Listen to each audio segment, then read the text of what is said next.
Take me to the cafe where Dad and Mom used to go before you two got married. My daughter Emily asked us, so we headed to the nostalgic cafe with her. Dad and Mom were close even before I was born, right? How would I remember? How about you, Evan? Don't remember something from so long ago. After a while, the waiter brought over 2 large puddings. 15 years ago, when Evan and I were dating, we often had this pudding. By the way, it's been exactly 15 years since we got married. As I took a bite, I realized something and checked the date on my phone. Today is Dad, Mom, happy 15th anniversary. I was overwhelmed by the unexpected surprise from my daughter. Dad, Mom, please stay happy together forever. I was so glad that Emily had grown up to be such a kind daughter. Yeah, it's delicious. The pudding that you treated us to is really delicious, Emily. When I said this to her with a big smile, she smiled back at me. Emily is growing up so quickly without us even noticing, I said, glancing casually at my husband, Evan. In that moment, I decided that today would be the last day we would be a family. My name is Marcia, and I'm 40 years old. I work part-time at a local supermarket and live with my husband Evan and our daughter Emily. Both Evan and I loved children, so we naturally dreamed of having a family after getting married. However, years passed, and I still couldn't have children. This is something that just happens, so there's nothing we can do, Evan said to comfort me, but as we got older, I started to feel more and more anxious. Even though we went to the hospital for tests, neither of us had any problems. Knowing there was a possibility, we researched everything we could about trying to conceive whenever we had time. Evan was supportive and understanding, but my PIL were harsh with me. Marcia, don't you have children yet? We won't live forever, and we'd love to see our cute grandchild soon. Every time my mother-in-law Caddy visited our apartment, she would say that. At first, her tone was gentle, but as time passed with no results, her words became harsher. Evan's classmate just had their 3rd child. The eldest is already in middle school. And Evan doesn't have any children yet? What's going on? Indirectly criticizing me for not being able to conceive. I began to feel increasingly uncomfortable around her. Sean, my father-in-law, shared Caddy's opinion. We had Evan about a year after we got married. How long have you been married to him? It's been 9 years. And still no children? Every time I saw them, all I could do was bow my head and apologize. In the past, a wife who couldn't have children would be divorced and sent away immediately. Nowadays, it's a much more forgiving time. That's right. Men these days spoil their wives, and that's why the number of children isn't increasing. Mom, Dad, enough already. Evan stepped in between me and his parents, defending me. Normally gentle, he always stood up for me, especially when it came to the topic of children. Marcia is trying so hard to have a child. She's even careful about her diet. Don't push her any further. Caddy sneered at this. If she's trying that hard and still can't conceive, then maybe she has some problem. What do you mean by that? How can you say it's her fault? The hospital results showed no issues with her body. Caddy looked at him with a surprised expression. But isn't it true? She looked him in the eyes. If children are a gift from God, it wouldn't be strange for her to have 1 or 2 by now. Since she can't, it must be her fault. Yes, Caddy is right. Marcia must be doing something wrong. My parents-in-law nodded in agreement. What era are you living in? Don't stress her with these unscientific reasons. Mom, Dad, stop interfering with our lives. Evan forcefully escorted his parents out of the house. Don't let what Mom and Dad said bother you, Marcia. Evan comforted me with kind words, and I held back my urge to run away and face the infertility treatments. Evan did his own research on ways to conceive. Every time he found new information. How about this? Maybe we should try this? He would suggest. I tried everything I could. Maybe it was because of these efforts that, after 10 years of marriage, I finally became pregnant with our first child. Thank you, Evan. Without your support, I might have given up on having a child by now. I might have run away from this harsh reality. What are you talking about? You're the one who has been working so hard, Marcia. I just did what I could. Right now, it's not about me. It doesn't matter if it's a boy or a girl. Just give birth to a healthy baby. Even when I felt overwhelmed with anxiety during my first pregnancy, just feeling his presence near me gave me courage. Then, as spring arrived, I safely gave birth to a healthy baby girl. Evan and I named our daughter Emily. Holding our newborn child in my arms, I found every feature, from her still-forming eyes, nose, and mouth, utterly lovable. This child was born to us, and now she was sleeping peacefully in my arms. Determined to ensure she would have a happy life, I vowed to overcome any hardship for her sake. As I felt her tiny heartbeat and gentle breaths, I swore to protect Emily with all my might. Looking at her sleeping face, she looks just like you, Marcia. You can't tell that yet. Don't you think her ear shape resembles yours? Really? Her nose looks like yours. She'll definitely grow up to be beautiful. Just then, there was a knock on the hospital room door, and my parents-in-law entered, their faces devoid of smiles. My heart, full of happiness, suddenly darkened as if clouds had gathered. Congratulations, Marcia. You finally had a child. It was as if they were implying I had been refusing to have a child all this time.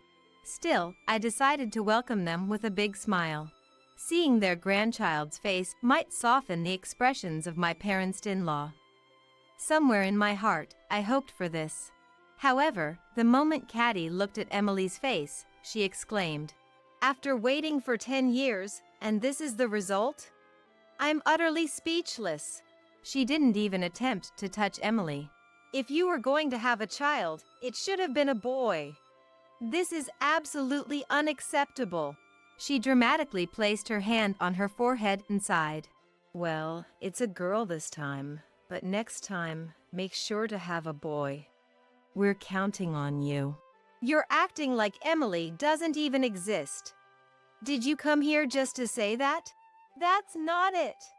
We're simply hoping for a male heir for the family. Whether it's a boy or a girl, as long as the child is healthy, that's all that matters.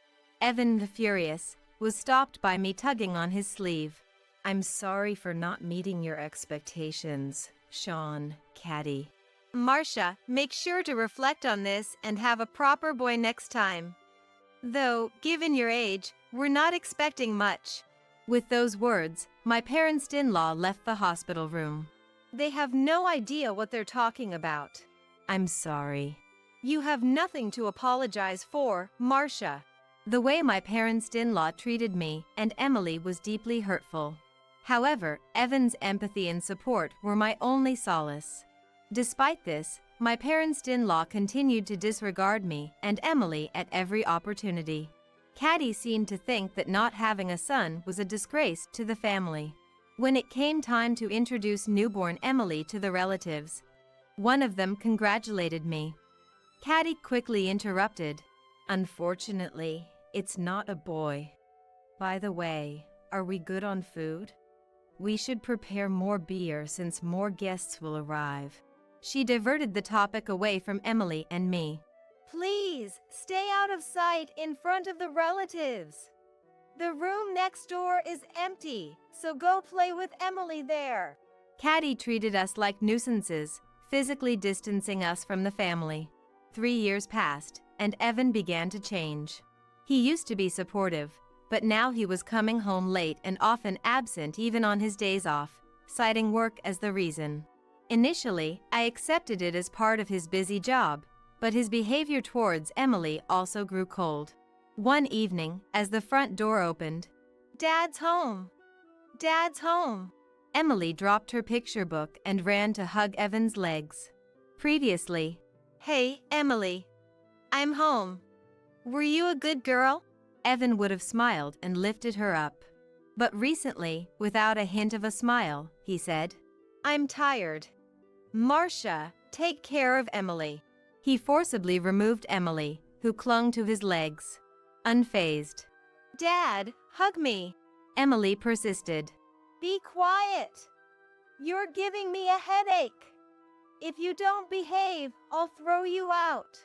Emily, shocked by her beloved dad's harsh words, burst into tears.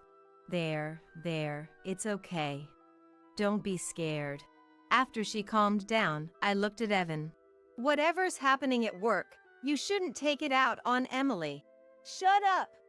What do you know? Don't speak to me like that until you've given me a son." Evan had changed so much in the past 3 years that I could hardly recognize him. "Why are you saying things like that? You sound just like Caddy." "I've come to realize that my mom was right about everything once I had a child of my own." With a sigh, Evan loosened his tie. "I don't need dinner. I'm going out." He left the house without even changing clothes. Dad, where did he go? Is it because I was a bad girl? "No, sweetie. Dad loves you more than anything in the world." Was it the stress from work? I kept telling myself it was just a phase. But his attitude never softened. Instead, Evan started taking out his frustrations on me as well, despite my busy days filled with housework, childcare, and part-time work. Exhausted from parenting, I began to consider divorce due to the changes in Evan. "Emily, do you love Dad?" "I love Dad. But I love you too, Mom." "Mom, don't you love Dad?" Looking into Emily's clear, innocent eyes, I couldn't bring myself to divorce him. I hoped he would return to his former self and that someday we could reconcile with my parents-in-law. But Evan's behavior only worsened, and our relationship with my PIL remained strained. Evan's absence became routine, and even on Emily's 5th birthday, he didn't contact us. "Dad's at work again?" Sitting in front of her birthday cake, her eyes were filled with sadness. "Yes, sweetie. He loves you so much that he's working hard to make you happy." "He is amazing." "Here, this is a present from Dad." I handed her a teddy bear that I had bought myself. "It's so cute. I'm glad Dad is my dad." By this time, Evan had stopped depositing most of his salary into our bank account. Worse, the balance was gradually decreasing without my knowledge. Could he really be? My distrust of Evan grew day by day. Fearing that our life might be disrupted, I made several promises with Emily. Turn off the lights when they're not in use. Go to bed by 9 p.m. If she wanted to read a book, we would borrow it from the library together. By cutting down on expenses and increasing my part-time work without neglecting childcare, I managed to stretch our budget as far as possible. "Mom, are you okay? You look tired." I didn't think I was overexerting myself, but I must have been frowning without realizing it. I forced a smile. "I'm fine, Emily. Don't worry." When I patted her head, she gave an awkward smile, even more so than mine, and said, "I'm glad." Seeing her like that, I felt deeply inadequate as a mother for causing her such worry. Around this time, Caddy started helping with Emily's pickup and drop-off when I couldn't manage due to my part-time job. "I'm sorry, Caddy." "Don't worry about it. Emily is our precious granddaughter, after all." What had caused this change of heart? Caddy, who had once openly avoided me, and Emily, now seemed different. Despite my unease, I had no choice but to accept her help. One Sunday morning, after cleaning up breakfast, I suggested, "Mom doesn't have work today, so how about we go out somewhere?" I wanted to bring back Emily's natural smile. Emily ran up to me, her eyes sparkling. Mom, Dad is off work today too, right? Can we go out to eat, the 3 of us?" "I'm fine with that, but..." I glanced at Evan, who was sitting on the living room sofa, reading the newspaper. "Dad, please? Can we go out to eat, just the 3 of us? I'm tired. If you two want to go out, just go without me. Please? Just this once, Dad. I want to go out with both you and Mom. Reluctantly, Evan, unable to refuse his daughter's earnest plea, agreed. All right then, just for today. He sighed lightly, folding his newspaper.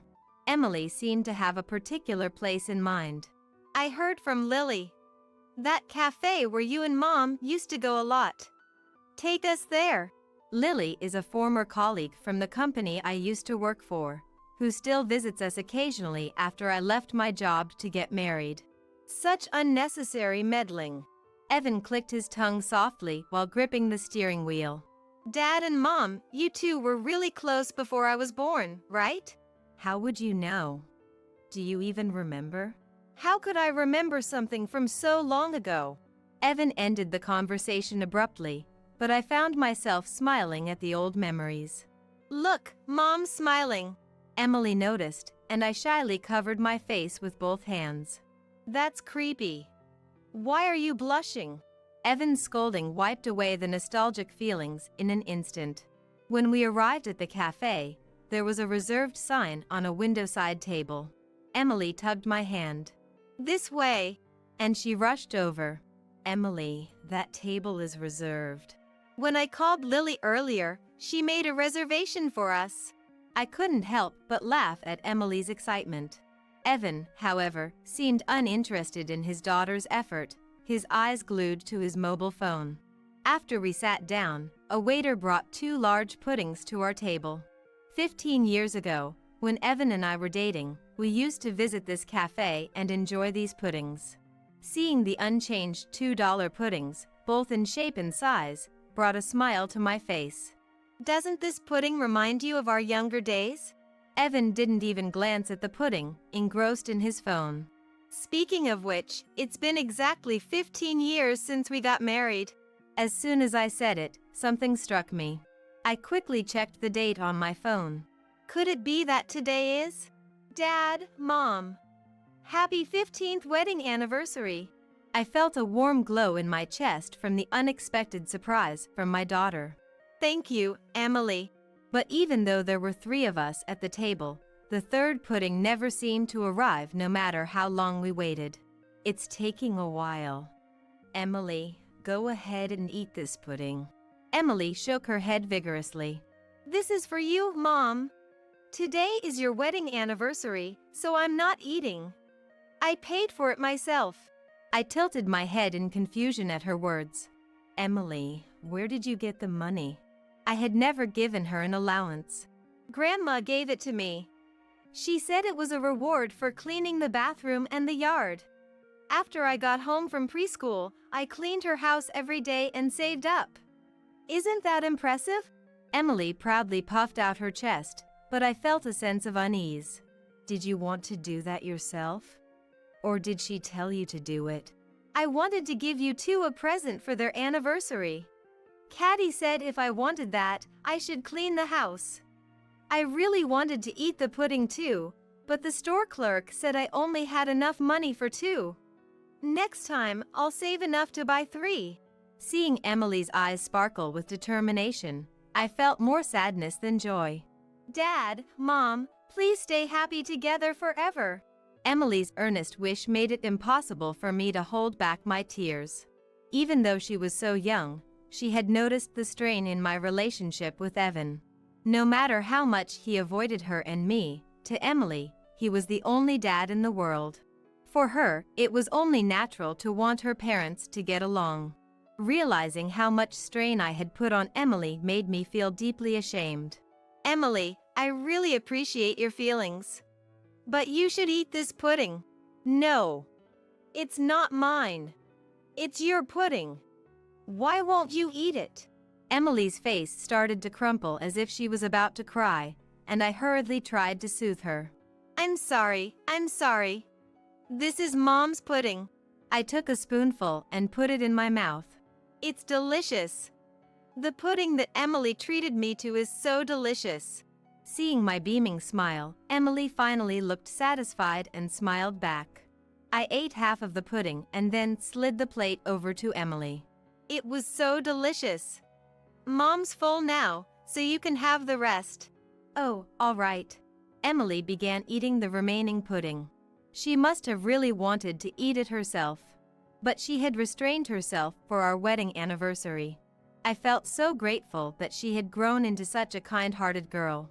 Emily is growing up in ways we don't even realize, I said absent-mindedly, glancing at Evan.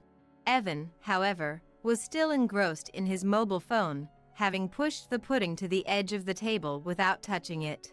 Why don't you eat a little? She went out of her way to treat us, I suggested. If you want it, you eat it. I'm not in the mood right now, he replied curtly. His indifferent response made me doubt my ears. Didn't you hear what Emily said? Yeah, I heard her. Something about our wedding anniversary. Sorry, I was thinking about other things, he said, handing the pudding to Emily. Did you really think adults would be thrilled with something as sweet as pudding? Here, Emily. You should eat it.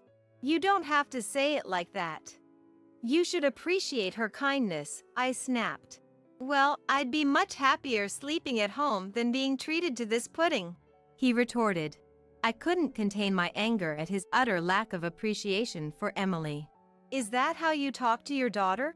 Evan didn't seem to hear my question, his eyes still glued to his phone. Dad, do you hate me? Emily asked, tears welling up in her eyes. Sorry, Dad's busy right now. Don't bother me, Evan replied dismissively. Do you want to go home? Emily asked, her voice trembling. Yeah, let's go home, he said, standing up without a care in the world. How could he not notice his daughter's feelings? Emily doesn't need a dad like that.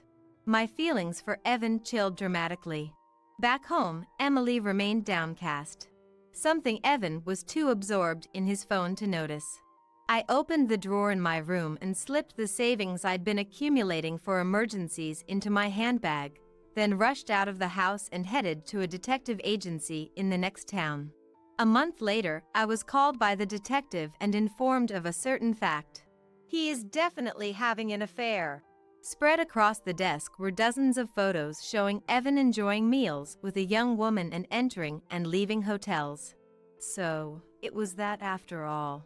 Some part of me had always been prepared for this. Seeing those photos didn't shake me.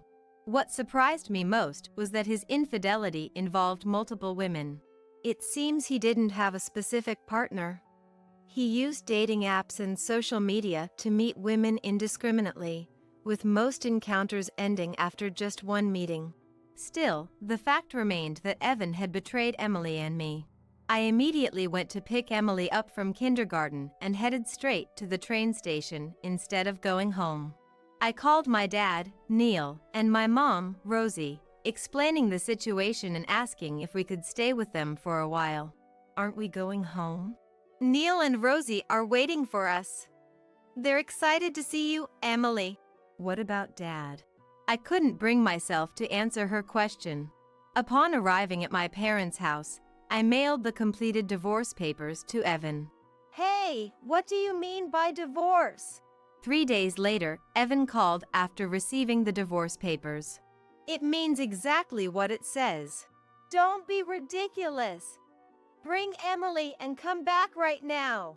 Neither Emily nor I have any intention of returning to your house ever again. Evan, not considering his own actions, started to blame Emily and me. Just cancel the divorce. If you come back now, I'll forgive this whole thing. Hang up and come home immediately. Understand? Are you finished? What? I already know about your multiple meetings with other women. The evidence is overwhelming. His voice became panicked on the other end of the line. It's not just the infidelity. What I find unforgivable is your attitude towards Emily. What did I ever do to her? For years now, you haven't contributed your salary to the household.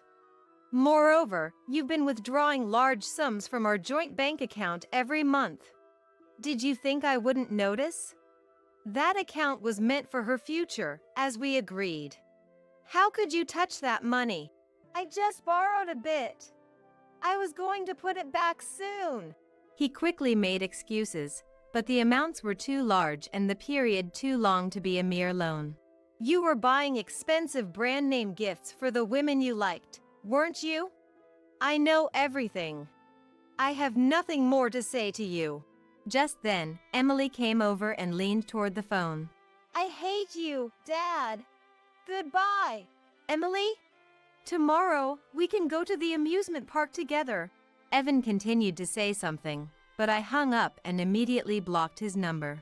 Evan and my parents-in-law refused to accept the divorce, so we had to go to court. His reason for rejecting the divorce wasn't because he still had feelings for Emily or me, but because he cared about appearances. However, the evidence of Evan's infidelity gathered by the detective was decisive, and the court fully recognized my claims. Ironically, his affair started when he was researching fertility treatments. He came across an ad for a dating app on social media. Out of curiosity, he checked it out and found a woman he liked. What began as light messaging to relieve stress escalated until he couldn't stop himself, eventually meeting the women in person. I never realized how much fun meeting different women could be. He confessed bitterly when he realized he had lost. I was awarded full custody of Emily, and she is now living peacefully at my parents' house under their loving care. Caddy's habit of making a 5-year-old do household chores had already become a neighborhood rumor. It was reported that she forced her to redo the cleaning, even if a single leaf was left in the yard, making Emily cry. Learning that Caddy had used Emily as a servant, under the pretense of being kind, brought me to tears. The divorce further tarnished the reputation of my parents-in-law, who were already struggling under the weight of their actions. Despite the cold looks they received at work, they had to continue to pay the alimony and child support. On the other hand, my parents Neil and Rosie adore Emily. Emily will be a first grader soon. How about we go look for a school bag this Saturday? Or would you prefer the aquarium? Let's make pot au feu tonight with the vegetables Neil harvested. Emily loves it, right? Eat as much as you want. Initially, Emily would sometimes cry, missing her dad, but now my parents do everything they can to bring out her genuine smile. As a result, her no longer forces herself to smile just to cheer me up. She now shows her pure, innocent smile from the bottom of her heart. Watching her radiant smile, I am determined to protect her pure and kind heart. Your son made me pregnant. Excuse me? Pay $30,000 as alimony. When I picked up the restaurant's phone, I was told that with a young woman's voice suddenly.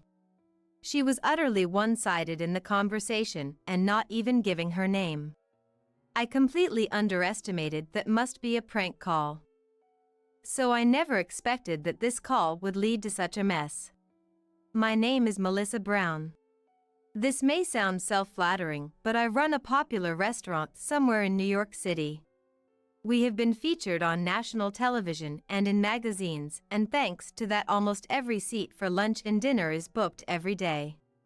However, because of being famous, nuisance calls and aggressive sales pitches increased. So I got quite sloppy with this call because I thought it was just another prank. But when I was told over the phone to my restaurant that got pregnant, I was actually taken aback and I could hardly understand what she was saying. I do have a son, but the thought of him getting someone pregnant seemed absurd. Yet this prank call with its shocking accusations intrigued me. I decided to listen to her story for a bit out of fun. I had an abortion. What are you going to do about the wounds on my body and soul? Pay for the surgery too. First off, if I may ask who I am speaking to? Even when dealing with prank calls, one of the challenges of the service industry is having to respond politely. It would be a nuisance if our conversation were recorded and exaggerated with false information being spread around. I'm a customer at your restaurant. Is that the first thing you have to say to me after your son hurt me? Your family lacks both common sense and compassion. I find it hard to believe my son would do such a thing. My staff in the kitchen and at the counter glance over at me as they sense this isn't a usual dinner reservation call. I smiled and waved at them to make them feel safe and assuring them that everything is all right. Your son assaulted me on a dark street. And you recognized him in the dark? Of course. But are you sure it was my son? Don't play dumb. I'm absolutely certain. It was your son who lives with you. I've been so scared since then, I even can't go out alone. What are you going to do about this? She started detailing how the assault had happened. I think you might be mistaking my son for someone else. But this seems like a serious matter. Can we meet in person to discuss it? Most people who make prank calls like these tend to shy away from meeting face to face. So suggesting a meeting is a good way to get them to back down. In the beginning I was merely entertaining her call out of fun, but as it seemed to be dragging on, I proposed the meeting to end the call soon. You saying, meet with the criminal's parent?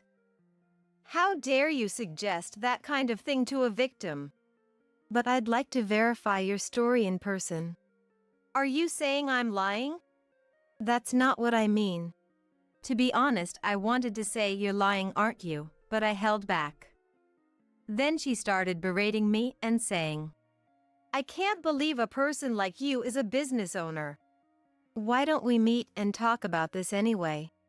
No matter how many times I suggested it, she continually refused to meet. I see.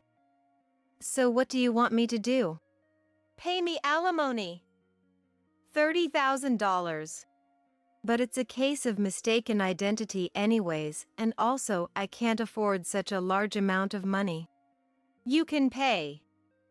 I know your business is thriving.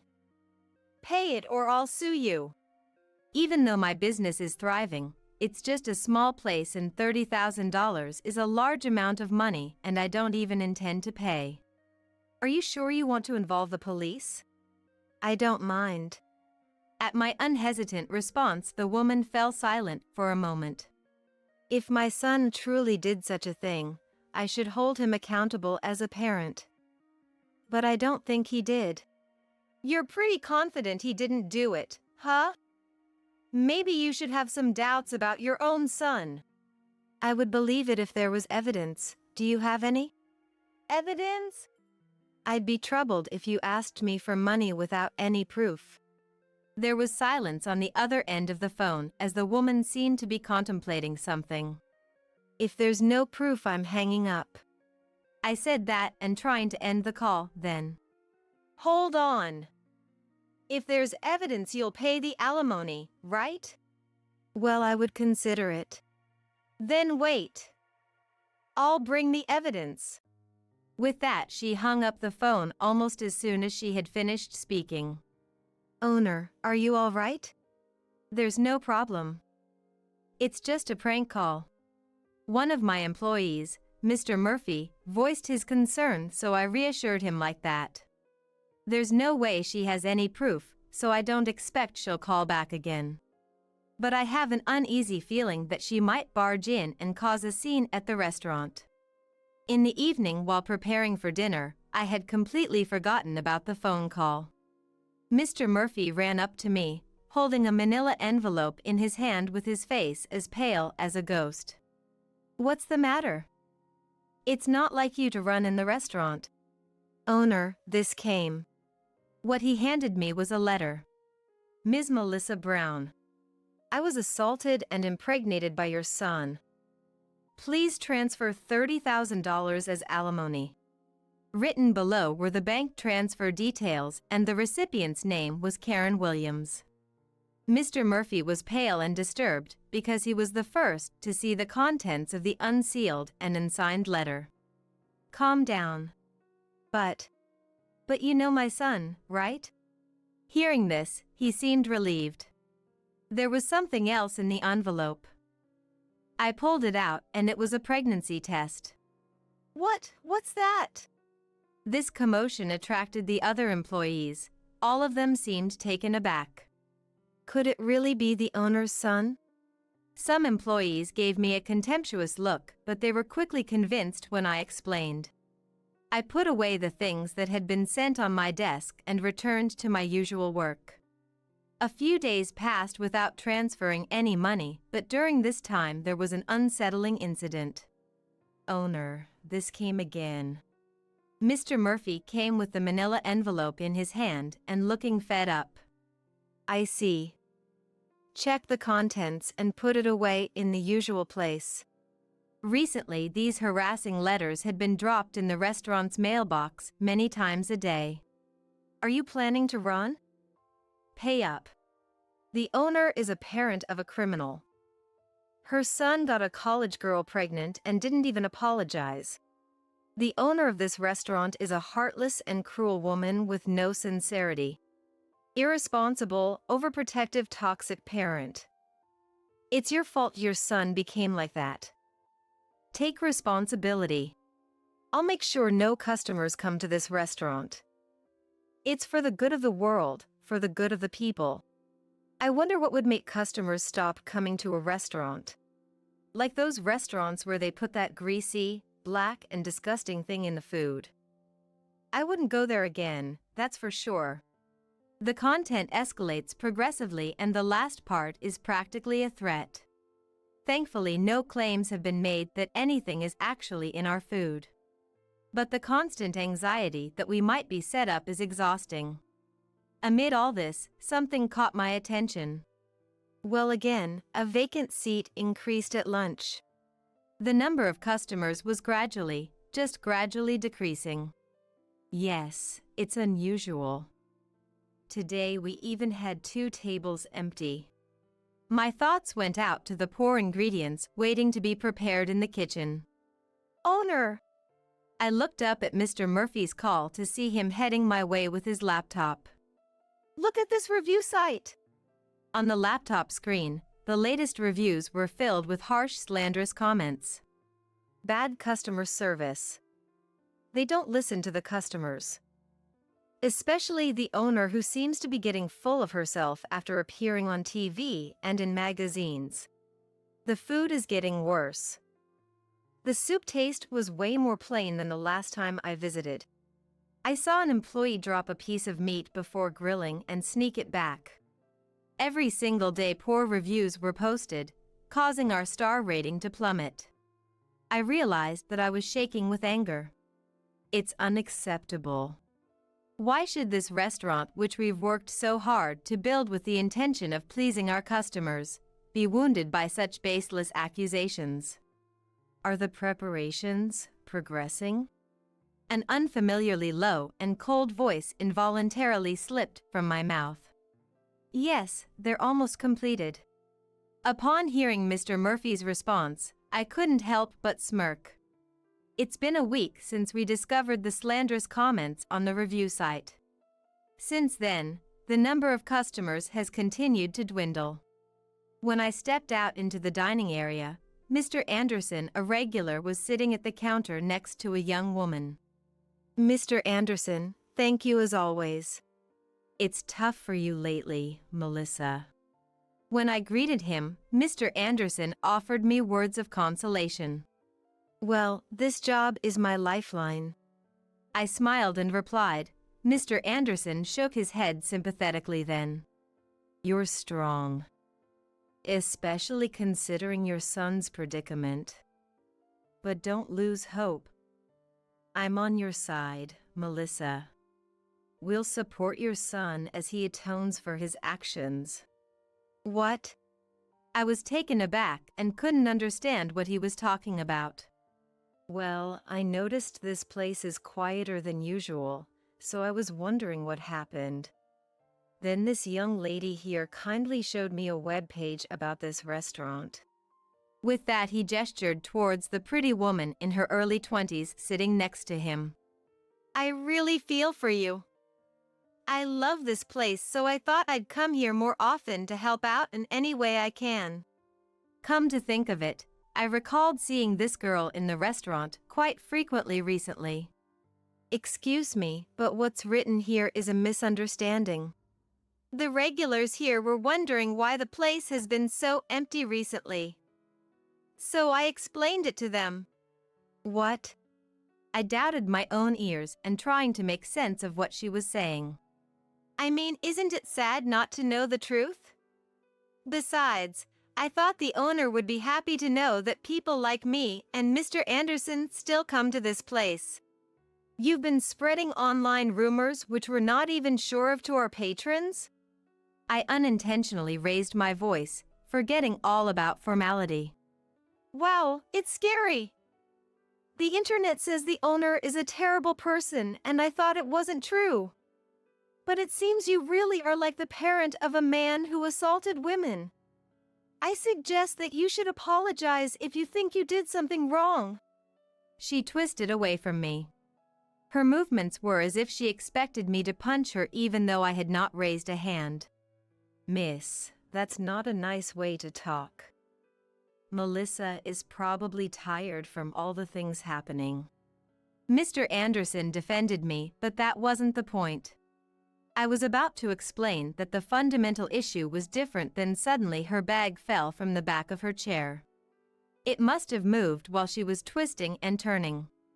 Despite my simmering rage towards her, my service industry instinct kicked in and I moved to pick up her bag.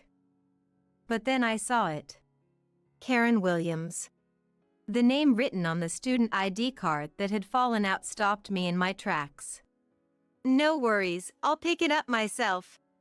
She hurriedly got off her chair to pick up her bag and ID, but I got there first. Hey, give it back. But it wasn't a mistake. That name was the one on that letter with a pregnancy test, which wouldn't serve as evidence of anything. So it was you. I've been looking for you, Karen Williams. I must have swapped it with a friend's by mistake. I'm not Karen. Your face and the one on the ID are the same. Interesting. So you're a student at Central College. No, I'm telling you, you're mistaken. Beside her, who started being flustered, Mr. Anderson was clearly puzzled and having no idea what was going on. I'm going to sue you. My words spoken in front of a few scattered patrons caused everyone in the bar to turn around. What? What did I do? I believe you're the one who knows really well what you did. Since we're all here, why don't we let everyone hear? I looked around the bar. It was mostly filled with regulars. While it's nice to have regulars, it meant that almost no new customers were coming in. I couldn't help but feel furious about this young woman disrupting our business. Let me start. Are you the one who called claiming my son assaulted you and impregnated you? Demanding alimony? I glared at her and pressing her for an answer. Yes, that's me. I'm the one your son assaulted. Seeing that there was no way to deny it anymore, she admitted it surprisingly readily. What? You want to embarrass me in front of all these people? This could backfire, you know, considering the reputation of your bar. She crossed her arms defiantly and completely brazen. Her attitude only served to fuel my anger further. Mr. Murphy, bring everything over. I instructed him to hurry up and bring me a laptop from the store's office along with a stack of envelopes and documents that could be about 4 inches high. Was it you who kept sending harassing letters to the store over and over again? I read some of the letters in a loud voice so that other customers in the store can hear. Pay up or run. This owner is a criminal's parent. Her son impregnates a college girl and doesn't even apologize. Poor souls being forced to eat food from this woman's restaurant. I'm sure I'm going to make customers not come to the store. It's for the greater good. Some were covering their mouths at the harsh words among the regulars who heard the content. This is completely threatening. There's no evidence that I sent this letter. Maybe some outsider who heard the rumors sent it just for fun. As she was desperately making excuses, I silently opened my laptop and presented her with the screen of another review site. Some of you here may have seen this. the defamation on this review site. You did this too, right? I'm saying, where is the evidence? Are you all right in the head? Evidence, evidence. You seem to love evidence so much. Even though the one you presented is such a mess. I showed the first received letter and the pregnancy test to Mr. Anderson, who was nearby. This is the pregnancy test she brought as evidence. What do you think? Isn't this red line just a marker? Even my old eyes can see that. The customers who were listening started to buzz. But this might not prove that I was assaulted, but it doesn't prove that I'm wrong either. No matter what happens, she is insisting and shouting angrily that she is the victim. I was assaulted by your son. He said it himself. It's disrespectful to doubt that. The customers are whispering in hushed tones and seems not sure whom to believe. Since I, the victim, am saying it, it must be absolutely true. She started to cry as if to attract sympathy. Well, I'll prove it then. My son, he's 3 years old yet. Upon hearing this decisive fact, she let out a small "What?" as if deflated. My son may be a bit rambunctious and strong for a 3-year-old, but there's no way he could assault you. No way. I know you have a big son. You live together, right?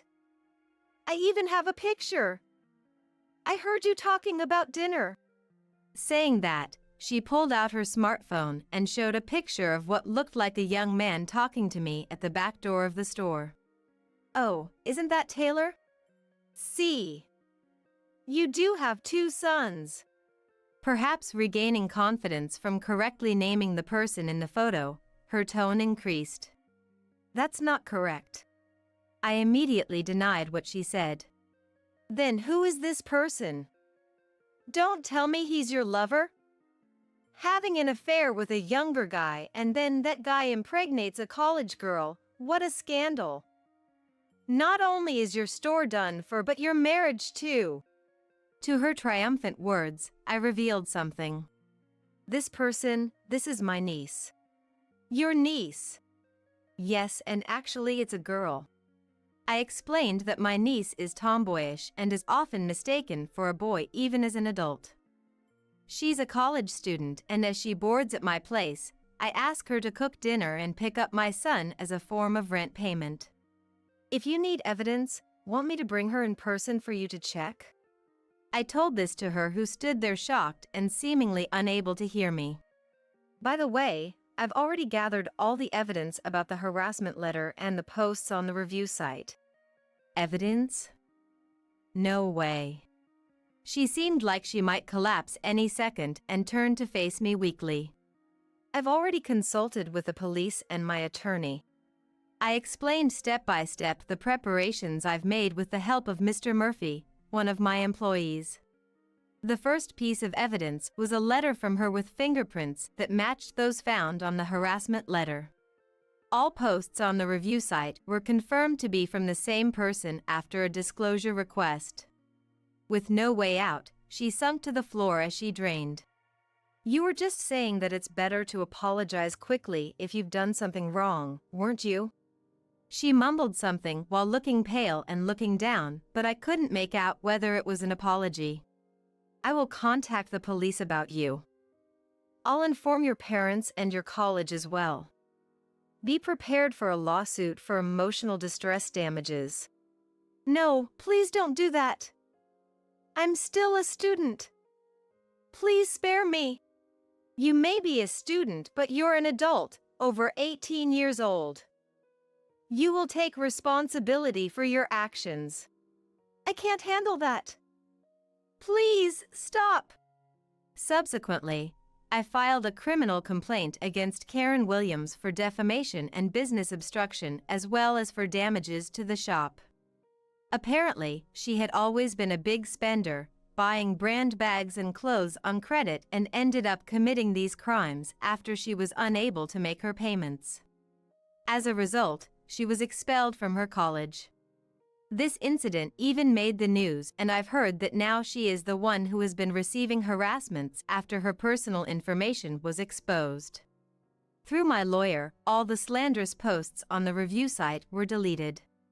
The uproar unexpectedly turned into a positive result as it cleared up the misunderstandings among my regular customers. Now the number of customers has returned to normal. While the incident did deter new customers, there were almost no regulars who left, even despite all the lies that Karen had been spreading. There's no doubt that it was pleasing to know that her claims weren't taken at face value. Moving forward, I aim to continue running the restaurant to meet the trust of my customers. Standing is common sense for a daughter-in-law. I had been preparing food and welcoming guests since the morning at a family gathering.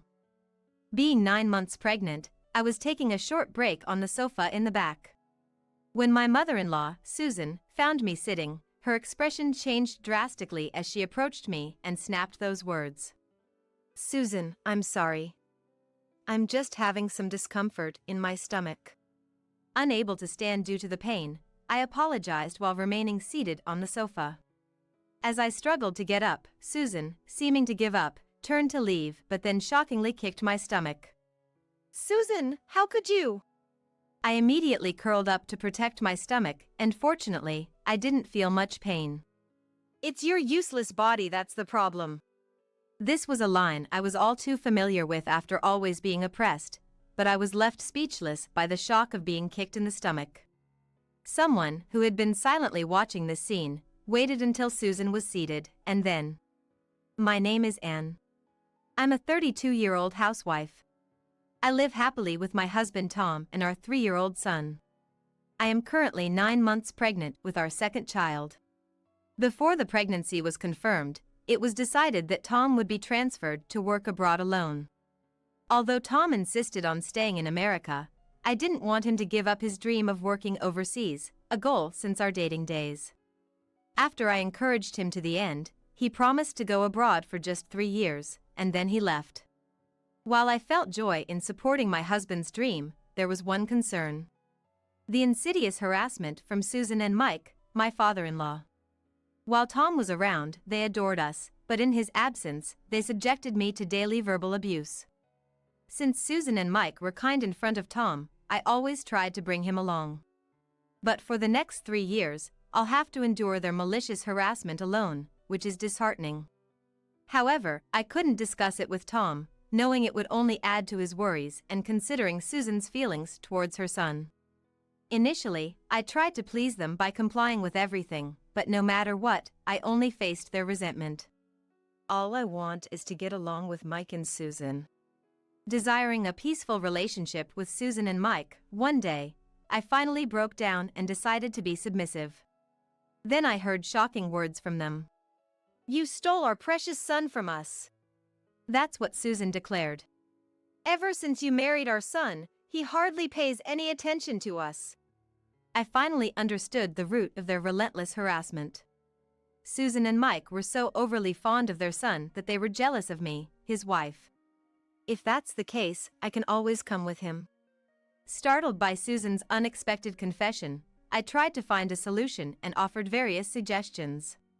"The best thing would be for you to leave our son alone." "Right. Then he might return his love to us." I was stunned by Susan's wish. The thought of them wanting a divorce because they felt their son's affection for them had diminished gave me chills. And this distorted expression of their love even scared me. "Don't you like the idea of your son building a new family?" I asked tentatively. "New family? That's ridiculous. Our family is enough. No matter how old our son gets." Realizing the extraordinary love they had for their only son, my husband, I was speechless. "I love my husband. I want to get along with you and Susan, but I have no intention of leaving him." Normally quiet, this was one point I could not concede. Seeing my resolve, Susan scoffed and retorted. "Are you so confident that no matter how we treat you, you won't leave?"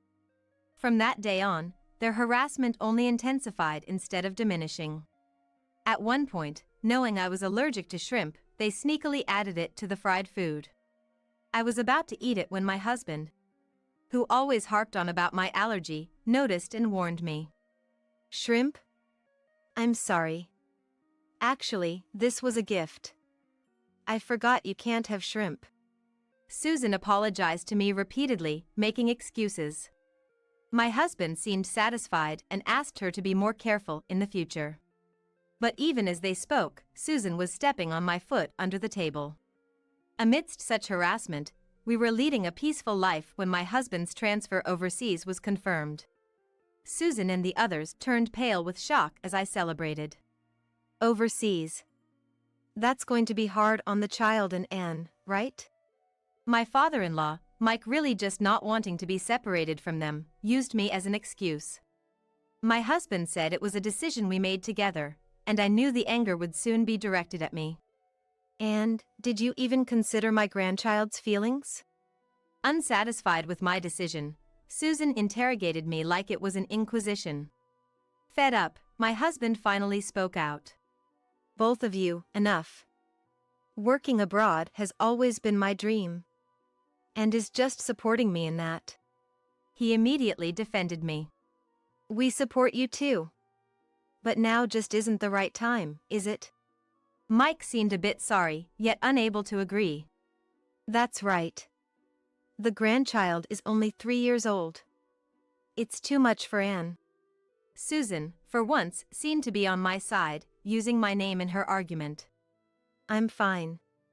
Tom and I have discussed it and decided to go for it. I spoke up, my voice trembling slightly, trying to act bravely so my husband wouldn't worry. Realizing our determination, Susan and Mike reluctantly accepted it, though with a sense of defeat. That night, feeling sorry towards Susan and Mike, my husband suggested we all have dinner together. I had been avoiding eating with them since the shrimp allergy incident, but I decided to endure it for my husband's sake. Then let us, the ladies, get busy preparing in the kitchen. You relax. Susan, excited to cook for her son after a long time, went into the kitchen. Hesitant to be alone with her, I steeled myself and followed her to the kitchen. Aren't you afraid our son might leave you when he returns from abroad? Susan's words, still hoping for our breakup, drained the blood from my face. Realizing it was pointless to engage, I silently started preparing. While we were working on different ingredients, Susan called out to me. And that pot over there is cool. Could you take it to the table? Busy with preparations, I followed Susan's instructions and grabbed the pot handle with my bare hands, only to let go immediately from the scorching heat. A pot of steaming hot beef stew fell right at my feet. I burned my hands and feet.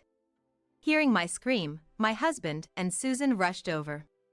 And, did you touch it with your bare hands? I told you to be careful of burns. What should we do now? Susan pretended to panic, but did nothing. My husband, seeing this, quickly instructed to bring a towel and ice. He also told Mike to call an ambulance. Seeing my red, swollen hands and feet, I could only cry in pain and frustration, clinging to my husband. Thanks to his quick thinking, I received proper treatment at the hospital and was told it would take 2 weeks to heal. Slowly, my spirit was breaking from Susan's escalating insidious bullying. As time passed and my husband's departure overseas approached, I made sure to avoid Susan and the others completely. Despite their vengeful attempts to visit our home or call multiple times a day, I never responded. For their excuses to see their grandchild, I sent pictures with messages. To my husband, I told him the reason for not seeing Susan was because of severe pregnancy symptoms, which he understood. Half a year passed, and the annual family gathering, highly valued by my husband's family, drew near. Knowing its importance, and though my husband said I didn't have to attend, I decided to go. I informed Susan of my attendance in advance through a message. Her reply, seemingly eager to finally vent her frustrations on me, brought back the flashbacks of my burn injury accident and filled me with more fear. Then, the day arrived when everyone was to gather. I briefly greeted Susan and Mike, then spent most of my time with relatives of my age, keeping my distance. Standing is common sense for a daughter-in-law. I had been preparing meals and welcoming guests since the morning at the family gathering. Being 9 months pregnant, I took a rest on a sofa in the back. When Susan saw me sitting, she changed her expression and came over to me, throwing those words at me. "Susan, I'm sorry. I'm just having some discomfort in my stomach." Unable to stand due to the pain, I apologized but couldn't get up from the sofa. Seeing that I couldn't stand, Susan, seeming to give up, turned to leave, but then shockingly, she turned back and kicked my stomach. "Susan, how could you?" I immediately curled up to protect my stomach, and luckily, the pain was minimal. "It's your useless body that's at fault." I was used to being oppressed by her, but I was left speechless and shocked by being kicked. Someone, who had been silently watching this scene, waited until Susan was seated, and then, "Mom, what did you just do to an on the sofa?" Someone shouted loudly, making everyone, including me, turn towards the voice. There stood my husband, who was supposed to be overseas for work. "Tom." Susan uttered his name in a trembling voice. Painfully, I stood up from the sofa and slowly moved towards my husband. "What did you do to and just now?" he asked Susan, with an expression I had never seen before. "Tom, why are you here?" Until the previous day, my husband had apologized over the phone, saying he couldn't get a long leave and wouldn't be able to attend. I couldn't ask him to accompany me, knowing he had just been transferred overseas. Anne. I came back to surprise everyone. Tom's face softened as he looked at me, his expression changing completely from before. He rushed over to me, hugged me around my shoulders, and supported me. "But when I came back, I happened to see Mom and you having that interaction from the entrance." He had been frozen for a while, not understanding the situation as he had never seen Susan like that before. "I was about to ask and what happened when Mom kicked her."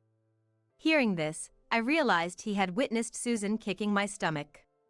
Looking up at my husband, I could see the anger in his eyes. "Tom, this is..." Relatives started gathering in the room, sensing the unusual tension, making the situation even more strained. "Tom, everyone is here, let's talk in the other room."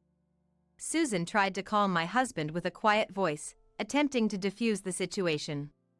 "And you don't need to say anything. I want to hear it directly from Mom." Saying this, my husband turned his face towards Susan again. "No, let's hear it here, in front of everyone." The relatives, stunned by my husband's raised voice, watched the unfolding situation in silence. The commotion got Mike and Mike's brother's attention, who had organized the family gathering. "What's all this commotion about?" Seeing the unusual situation, Mike hurried to Susan's side. Upon realizing his beloved son was there in front of him, Mike looked even more shocked. "Dad, it's been a while. I didn't want our reunion to be like this, but I just saw something unbelievable." With Mike's presence, my husband regained some composure and continued in a calm voice. "What happened?"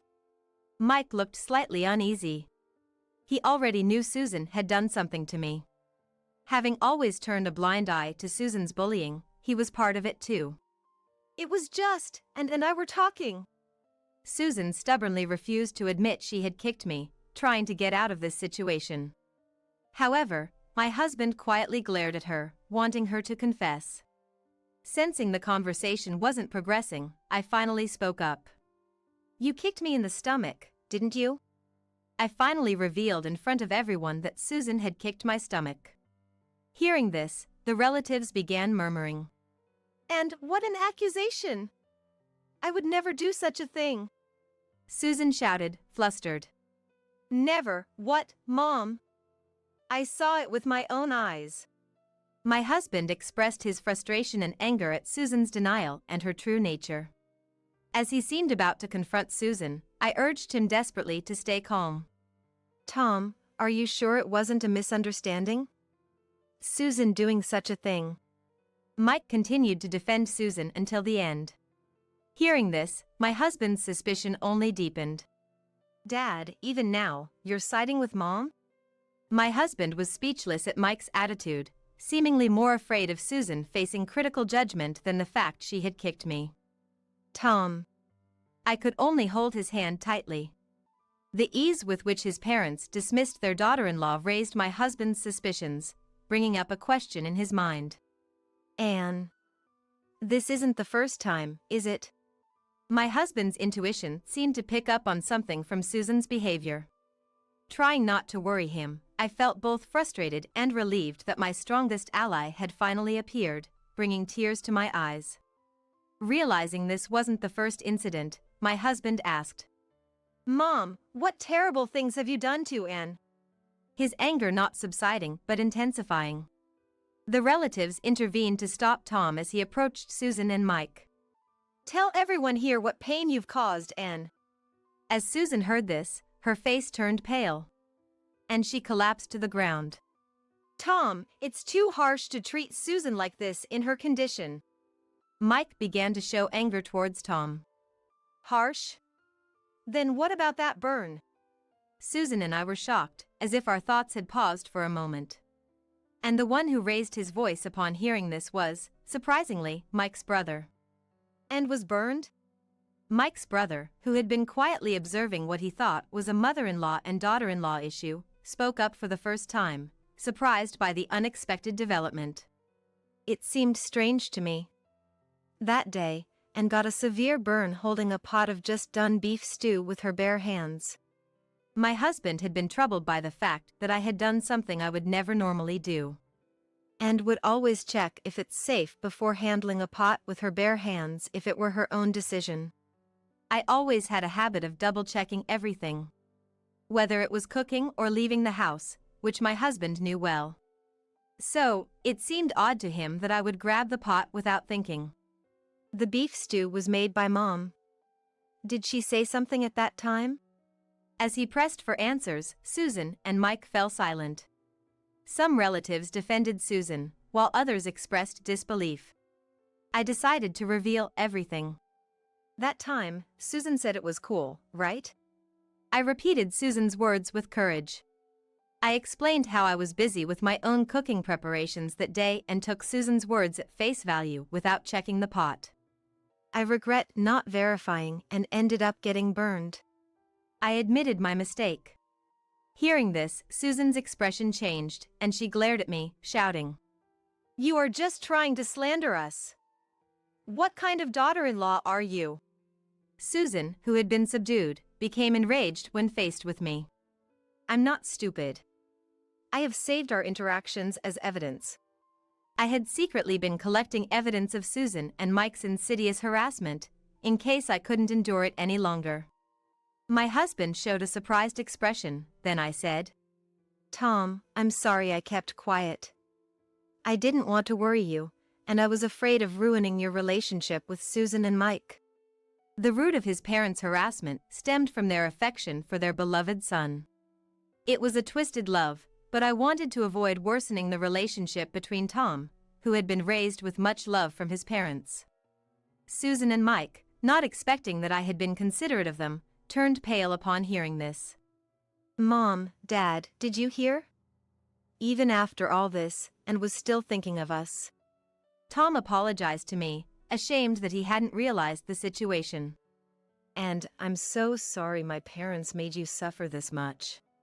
Tom apologized with tears, and Susan, as if regretting how things turned out, exclaimed, "No, it's wrong. It's her fault. She stole our precious son." It was the moment Susan's true nature was revealed. The relatives around us looked on with cold eyes. Even Mike, considering his brother's reputation, tried to stop Susan's outburst. "Who stole me from you? Are you doing all this too and because of me?" My husband was speechless, not expecting such a distorted form of love where Susan's harassment was a retaliation for his affection being directed towards his new family. "I'm grateful for how you raised me. But the most important thing to me now is and our family." He expressed his feelings to Susan and Mike. He then shared how much respect and consideration we had always shown towards Susan and her family. "Mom, Dad, I wanted you to see the irreplaceable love of your grandchildren and Anne's admiration for you." Moved by their son's desperate plea, Susan and Mike seemed to finally realize the gravity of the situation, and Mike collapsed on the spot. "Mom and Dad, you've destroyed your own daughter-in-law's love and my trust with your own hands." Hearing this, Susan, realizing for the first time that she had disappointed her precious son, broke down in tears. Seeing Susan crying and distraught, a part of me felt sorry for her outburst. But more so, I felt a sense of relief in her taking responsibility for this mess. Mike's brother, changing the dire atmosphere, intervened.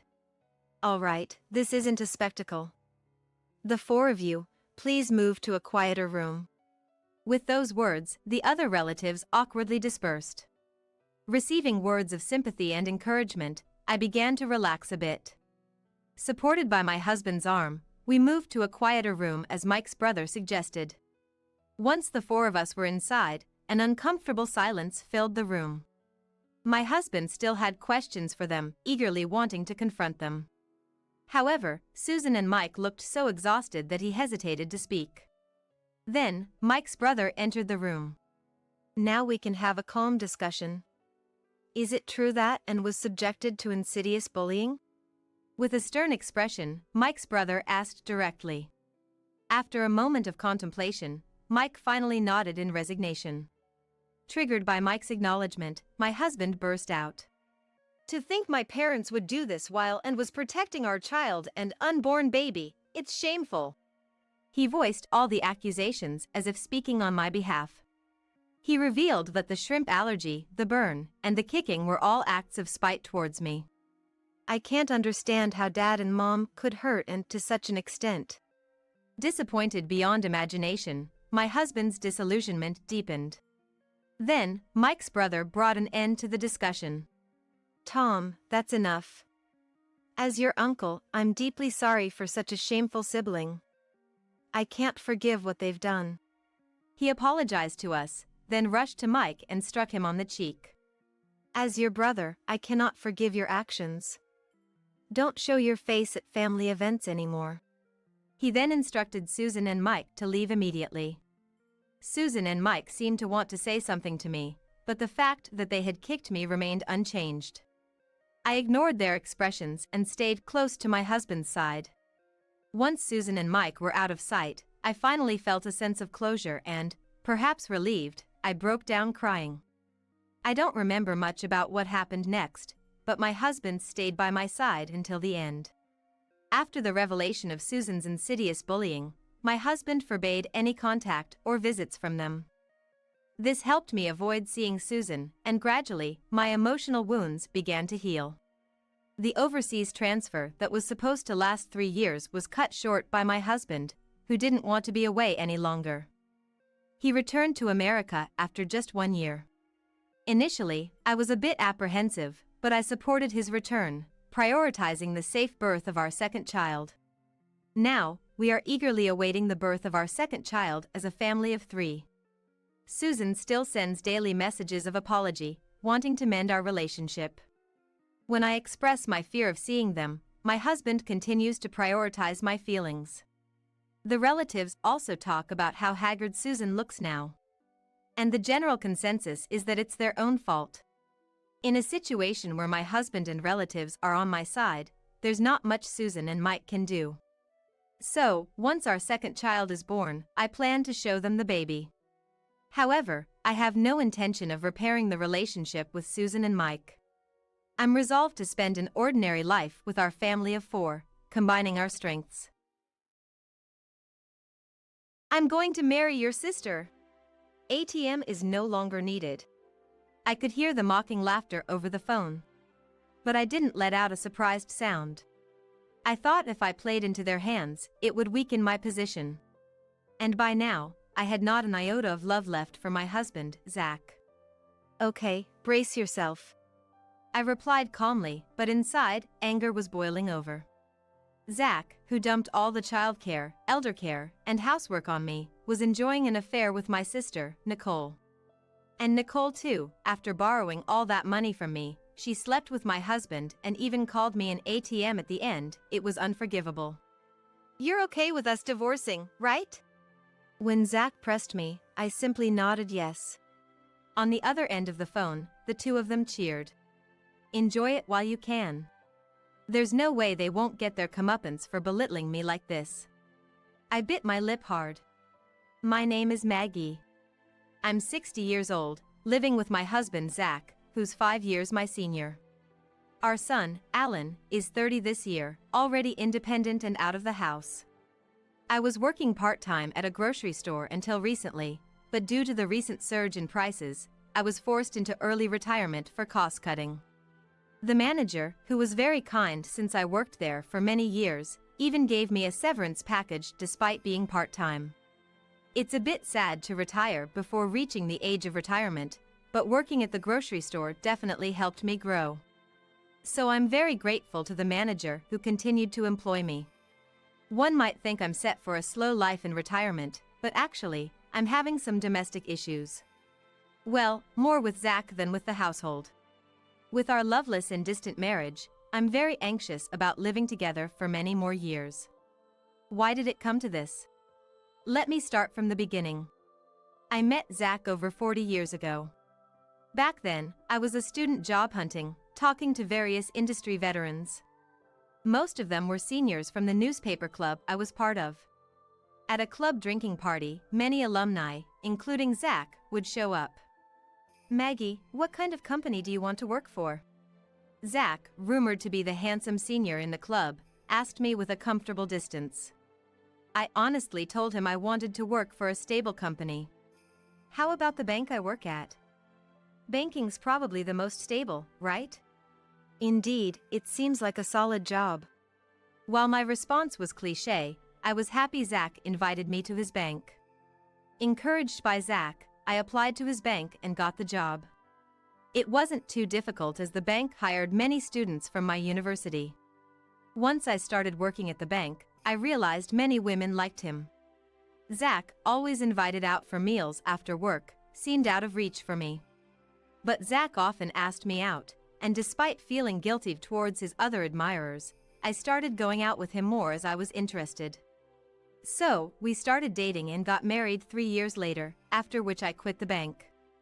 It's regretful to quit just after 4 years, but back then, most women quit upon marriage. Especially since Zach and I were in the same workplace, he seemed to prefer I work part-time elsewhere. I had no regrets about marrying Zach and quitting my job. For a while, we enjoyed our life together until I got pregnant and gave birth to our son, Alan, at 30. Zach, who used to treat me like a princess, suddenly became indifferent after the birth. Zach, can you make a bottle for Alan? A bottle? That's a mom's job. Why do I have to do it? His sudden change in attitude left me more in shock rather than in sadness or anger. I had heard that men sometimes lose interest when their wives give birth. But I thought that was a story for only a small fraction of couples. I never imagined that Zach, who loved me so much, would suddenly cast me aside like throwing something into the open sea after I had our child. From then on, every day was a whirlwind. Zach continued to refuse to help with the baby. Taking care of the baby is a mom's job. Plus, you're a housewife, so it's natural for you to take care of it. I'm busy with work. Zach had his plausible reasons, but they didn't satisfy me. But it's my first time too, and raising the baby alone is hard work. As I countered while watching Zach's reaction, he glared at me. If it's that hard, why don't you go to my dad's? Dad's free and can help you out. To your father? Yeah, that's right. I was utterly shocked by Zach's suggestion. Zach's mom had passed away early, and only his dad, Bob, was left, who recently had trouble with his legs and might need to go to a care facility. How could he think of leaving our child with Bob? Moreover, Zach completely refused to be involved with the baby, essentially just dumping it on his parents. Zach's outlandish idea left me troubled. Since then, I received little help from Zach in raising Alan, and I had to do it alone, repeatedly reading childcare books. Fortunately, Alan was a well-behaved and obedient child who listened to me and grew up healthy. When Alan turned 5, after sending him off to kindergarten, I noticed a call on my mobile phone. Maggie, it looks like Dad collapsed. I'm thinking of putting him in a facility. Can you handle the paperwork? What?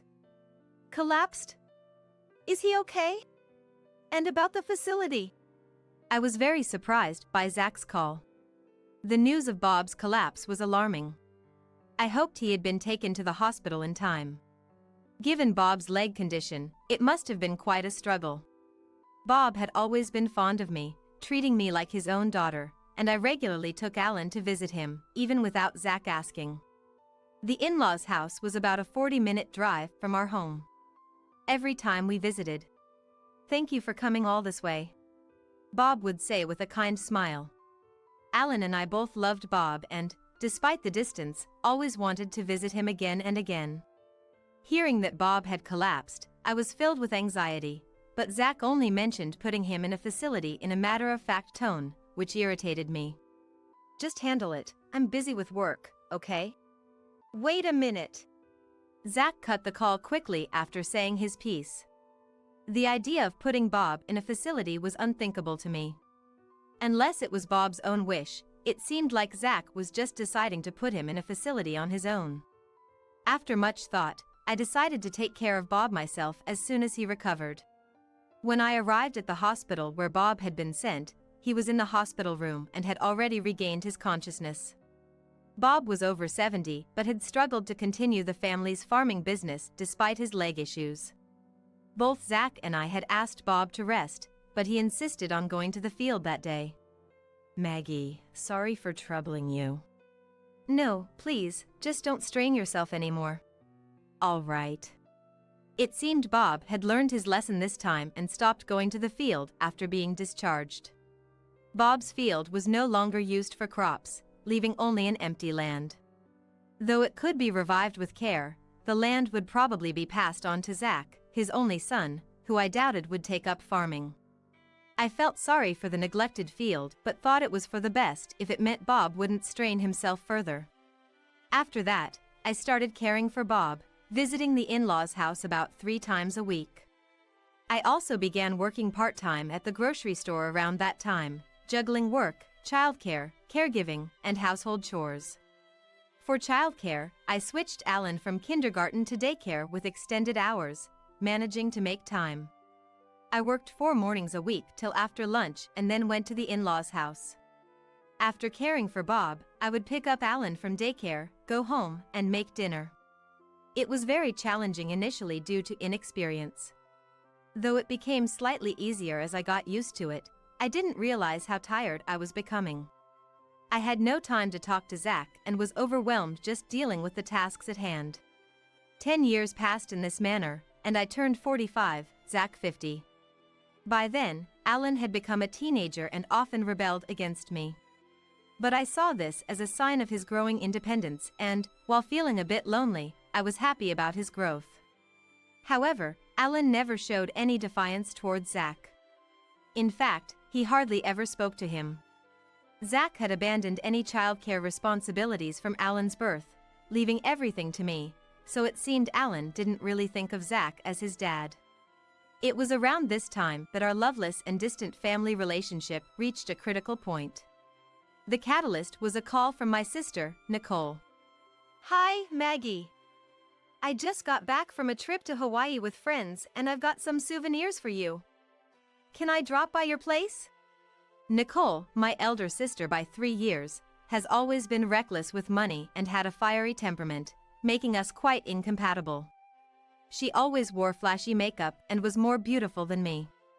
I was suspicious of her intention to give me souvenirs but couldn't refuse her kind gesture and agreed. When Nicole came over the weekend, she handed me the souvenirs, which I realized were not from Hawaii and were clearly common sweets available locally. I chose to stay silent, thinking that pointing this out would only upset her. "Hey, Maggie. I'm short on cash this month. Can you lend me some money?" Suddenly visiting with a fake souvenir and now this, I wondered what she was up to. "Lend you money? Why?" I suspected it was just Nicole's usual spending habits leaving her broke. "Well, I've been feeling unwell lately. The doctor said I might need to be hospitalized. But I don't have insurance and can't afford the hospital and treatment costs." Nicole, sounding feeble, left me speechless.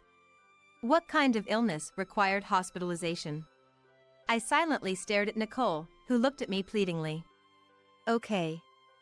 Just pay me back after your treatment. Thanks. Sisters are the best. Nicole's face lit up as she shook my hand. Despite our differences, she was my sister and I wanted her to get well soon if she was ill. By the way, when is Zach getting back? Once Nicole knew I'd lent her the money, she casually asked this. Zach just went to the grocery store. Oh, I see. I'll just say hi then and leave. Right then, the front door opened and Zach returned. Hey, Zach. Oh, Nicole. You're here. Yes, just had something to discuss with Maggie. But I'm done now and will be leaving. As Nicole stood up and passed by Zach, she seemed to whisper something in his ear. After Nicole left. What did Nicole say to you earlier?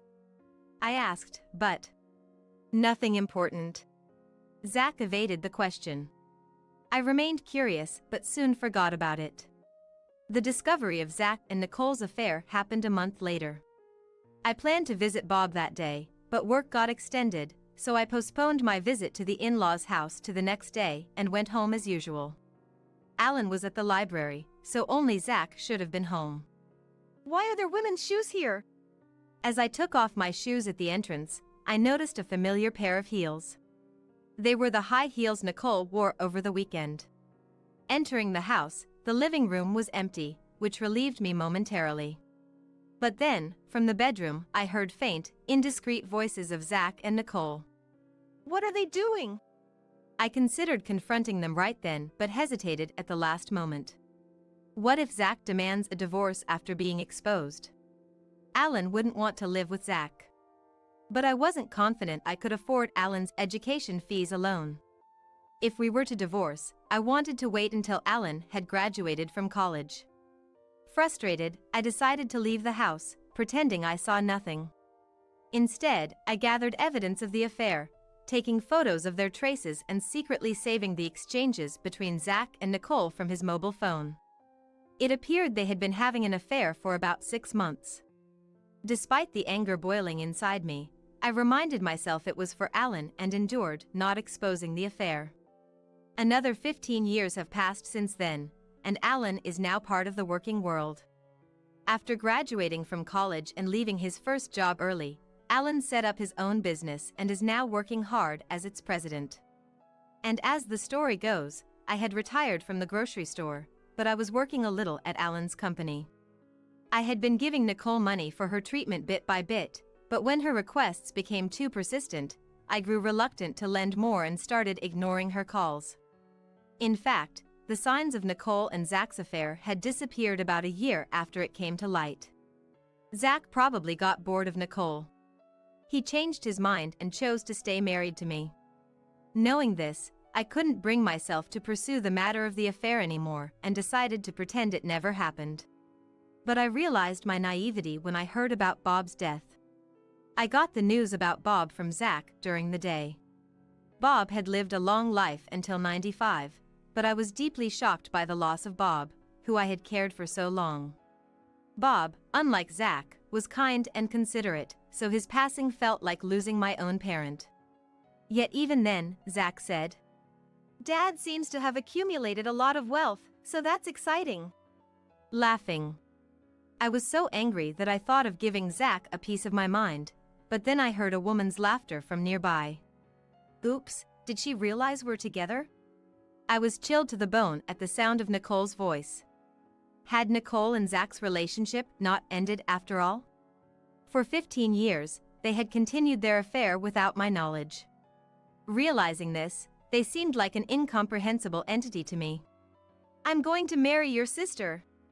ATM is no longer needed." I could hear the mocking laughter over the phone. But I didn't let out a sound of surprise. I thought if I played into their hands, it would weaken my position, and by now, I had not an iota of love left for Zach. "Okay, brace yourself," I replied calmly, but inside, anger was boiling over. Zach, who dumped all the childcare, elder care, and housework on me, was enjoying an affair with Nicole. And Nicole too. After borrowing all that money from me, she slept with my husband and even called me an ATM at the end. It was unforgivable. You're okay with us divorcing, right? When Zach pressed me, I simply nodded yes. On the other end of the phone, the two of them cheered. Enjoy it while you can. There's no way they won't get their comeuppance for belittling me like this. I bit my lip hard. After Bob's funeral, I filed for divorce as promised. When I informed Zach, he seemed so delighted that it felt like he was doing it on purpose. Now that we're divorced, you should leave this house as soon as possible. Me leave? I asked, surprised, and Zach nodded as if it were obvious.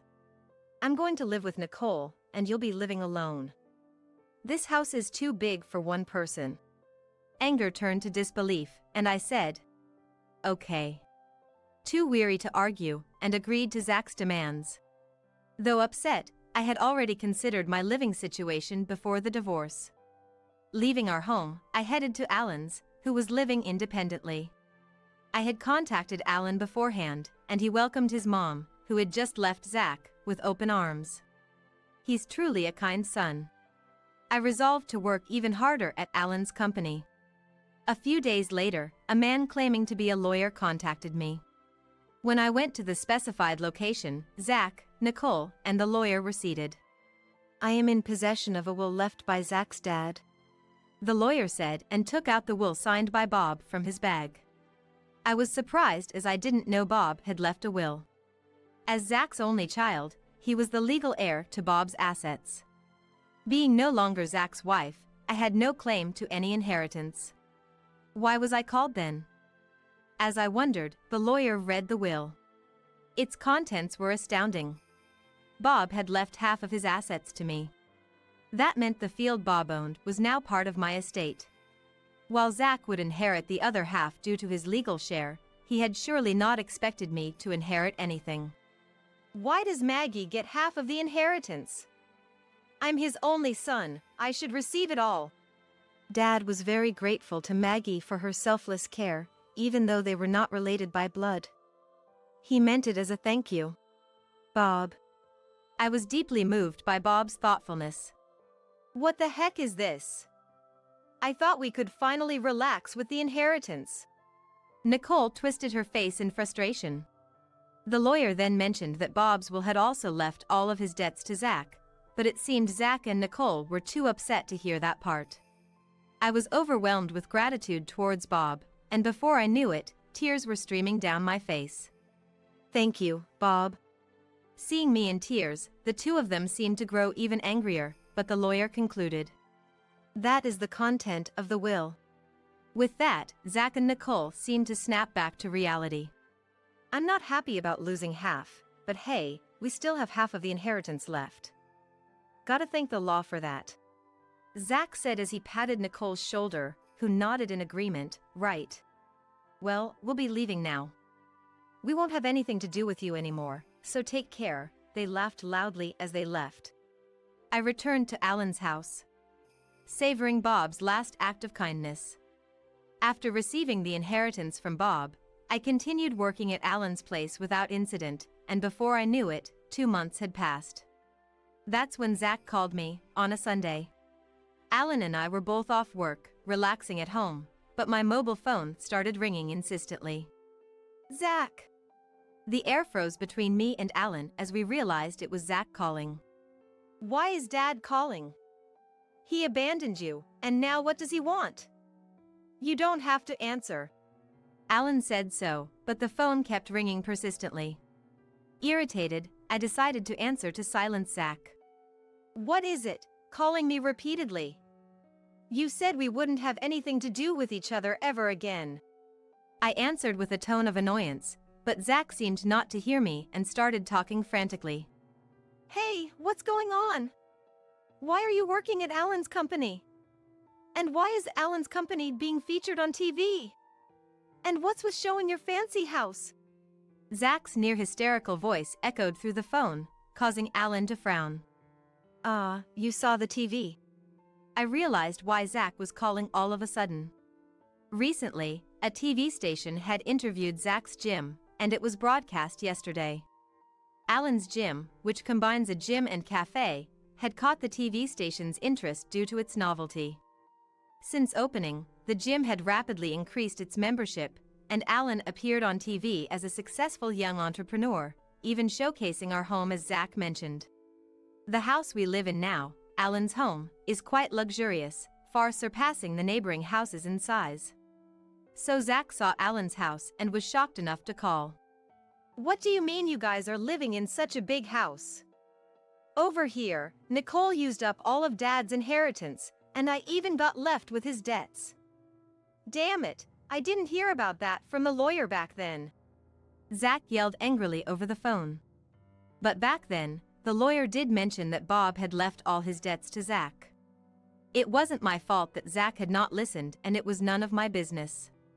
"It's none of my business, Zach. The lawyer clearly mentioned it, and it's your responsibility for not paying attention. Besides, you knew about Nicole's spending habits even before marrying her, right? I gave her money for treatment and haven't been repaid yet. This just proves to me that you and Nicole are the worst kind of people, quick to betray someone you should trust." In response to my correct argument, Zach remained silent, unable to say anything. "Besides, isn't it all your fault for cheating on me in the first place? I just don't understand why I have to be blamed." I let out my pent-up frustrations, feeling somewhat relieved. Realizing he couldn't blame me, Zach suddenly changed his tone to a pleading one. "Please, Maggie. I'm begging you, lend me some money. I was supposed to get a retirement fund this year, but I got fired, and all I'm left with are Dad's debts. Nicole left after we argued about money. How am I supposed to live now? You're my only hope. I admit I was wrong about everything. I apologize. Just give me a little bit of Dad's inheritance. You're living a good life with Alan, right? Think of it as helping someone out, okay?" His nerve to beg his ex-wife for money after cheating and leaving her was beyond comprehension. Alan, who had been listening to the conversation, looked at me, seemingly wanting to say something. I handed my mobile phone to Alan. Alan turned on the speaker and firmly said to Zach, "Dad, you betrayed Mom and married Nicole, right? And I heard you never took care of me since I was born. I don't have any memories of playing with you after I became aware. It was always just Mom and me. On Parents' Day and Sports Day, it was always just Mom who came. That's why I'm helping Mom with my company and living with her.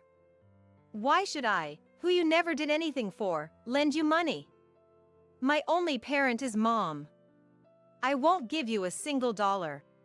Alan's strong, businesslike tone choked me up. I could sense Zach gasping on the other end of the phone. "Alan, how could you say that to your dad? Fine, I won't rely on you guys ever again. Don't insult me." With that, Zach hung up. We looked at the silent mobile phone and then burst out laughing together. "Zach begged us for money, and now he says he won't have anything to do with us. What an idiot." "Yeah. Dad has always been like that, getting angry without thinking ahead." As we discussed Zach's foolishness, the phone rang again. It was Zach. He probably wanted to ask for money despite saying he wouldn't contact us again. Fed up, I blocked Zach's contact. "That's it. Now that fool can't bother us anymore." "Yeah. Thanks, Mom." His gratitude for being raised seemed implicit. "I should be the one thanking you. You've given me such a great life.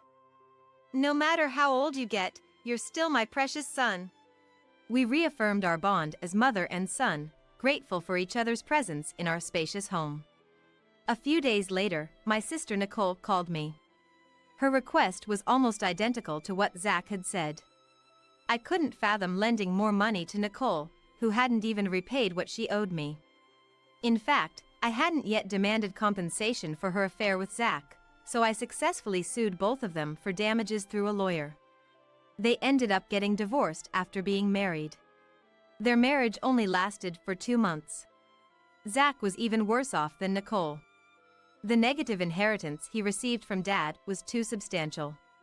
Bob had borrowed a lot of money for farming, managing it all by himself.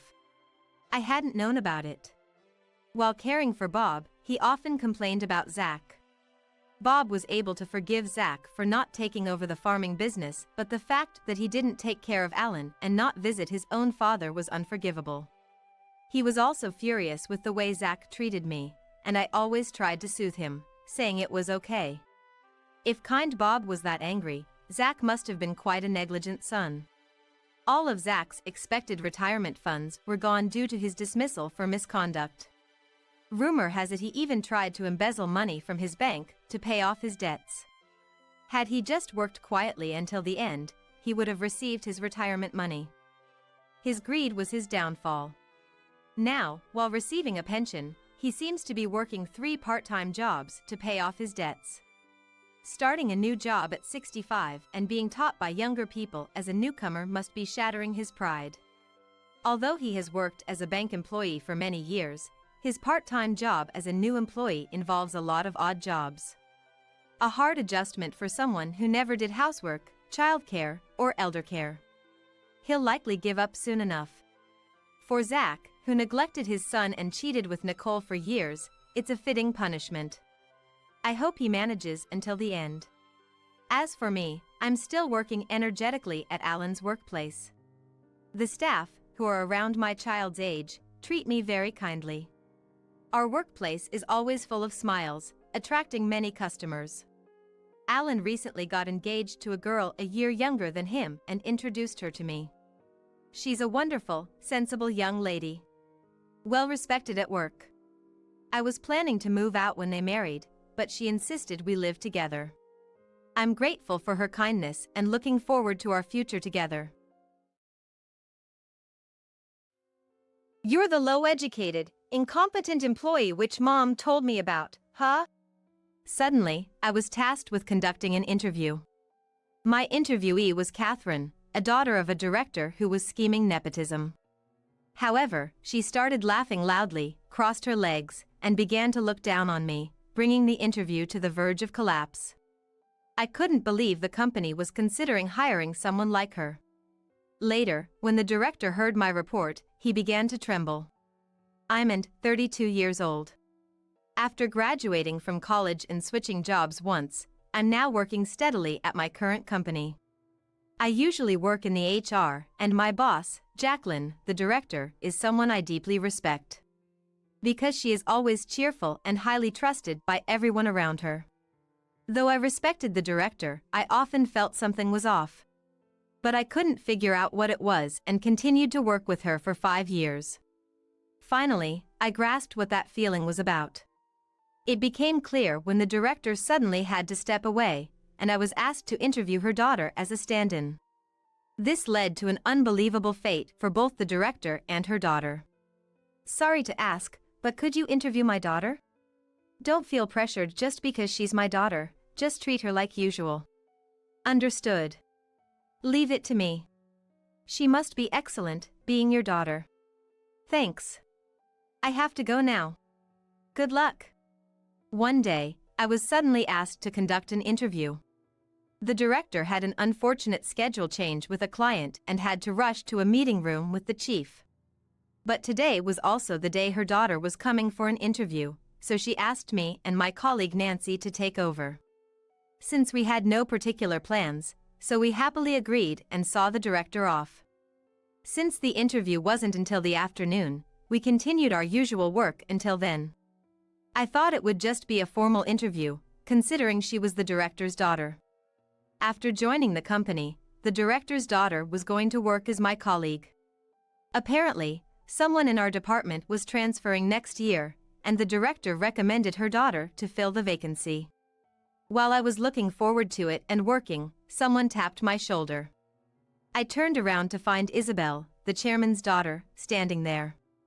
Isabel is quiet but a vital member who always works earnestly. I only found out Isabel was the chairman's daughter recently, during the first drinking party in a long time where the director shared the story. Isabel wasn't at that gathering, but later, when I checked in with her, it turned out to be true. It's a fact known to those in positions above the director, but not to the general employees. Isabel kept it hidden because she didn't want everyone to know. After hearing this, I apologized. Isabel smiled, forgave me, and after some small talk, we became a bit closer. About this document. Do you have questions? I'll help if I can. Thank you. Isabel smiled gently. The reason why I could see such a smile because we had talked and gotten a little closer. Until then, Isabel had been someone who worked methodically, seldom interacting with other employees. Since she didn't exhibit any notable problem behaviors, no one in the department really said much. Now that I had talked to her and become a bit friendlier, I started approaching her, but until then, since there was no interaction outside of work, I hadn't paid her much attention. I'm sure most others felt the same way. Besides, Isabel herself probably liked being alone. At that time, that was all I understood about her. But later, I came to know that Isabel was dealing with some troubles. When I heard about them, I was shocked and couldn't believe it. Hi, I'm Catherine. Thank you for having me today. The afternoon passed, and it was time for the interview. As the interviewer, I was waiting in the interview room with my colleague for the director's daughter. She arrived on time, as scheduled. Her educational background was impeccable, with active participation in volunteer work and cultural exchanges. She had also studied abroad, and her resume mentioned proficiency in German. Please, take a seat. I said that, guiding Catherine to the chair in front of me. Catherine had frozen for a bit after entering, then looked uneasy, as if she wanted to ask something. She seemed confused not to see her mother among the interviewers. I explained that the director had urgent business and that my colleague and I had taken over the interview. The director isn't here, but please relax and answer the questions. They aren't too difficult. When I said this, Catherine furrowed her brows and looked at me. She sat down, her face tensing with nervousness. I kept my tone calm and asked the questions formally. However, the interview didn't go as I expected. Catherine gave careless responses and didn't answer even simple questions.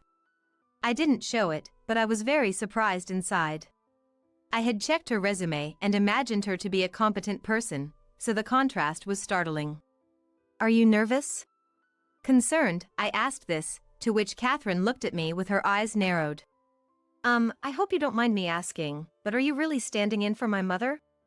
Wouldn't the person next to you be more competent? Excuse me? I was taken aback by her unexpected words. As I wondered about her intention, Catherine slouched back, sneering. Like, is this interview even necessary? My mom is a director, you know? I wasn't told I'd have to spend so much time on this. I have plans later. Her attitude left me speechless. What was she talking about? Seeing me silent, Catherine burst out laughing. Didn't you know?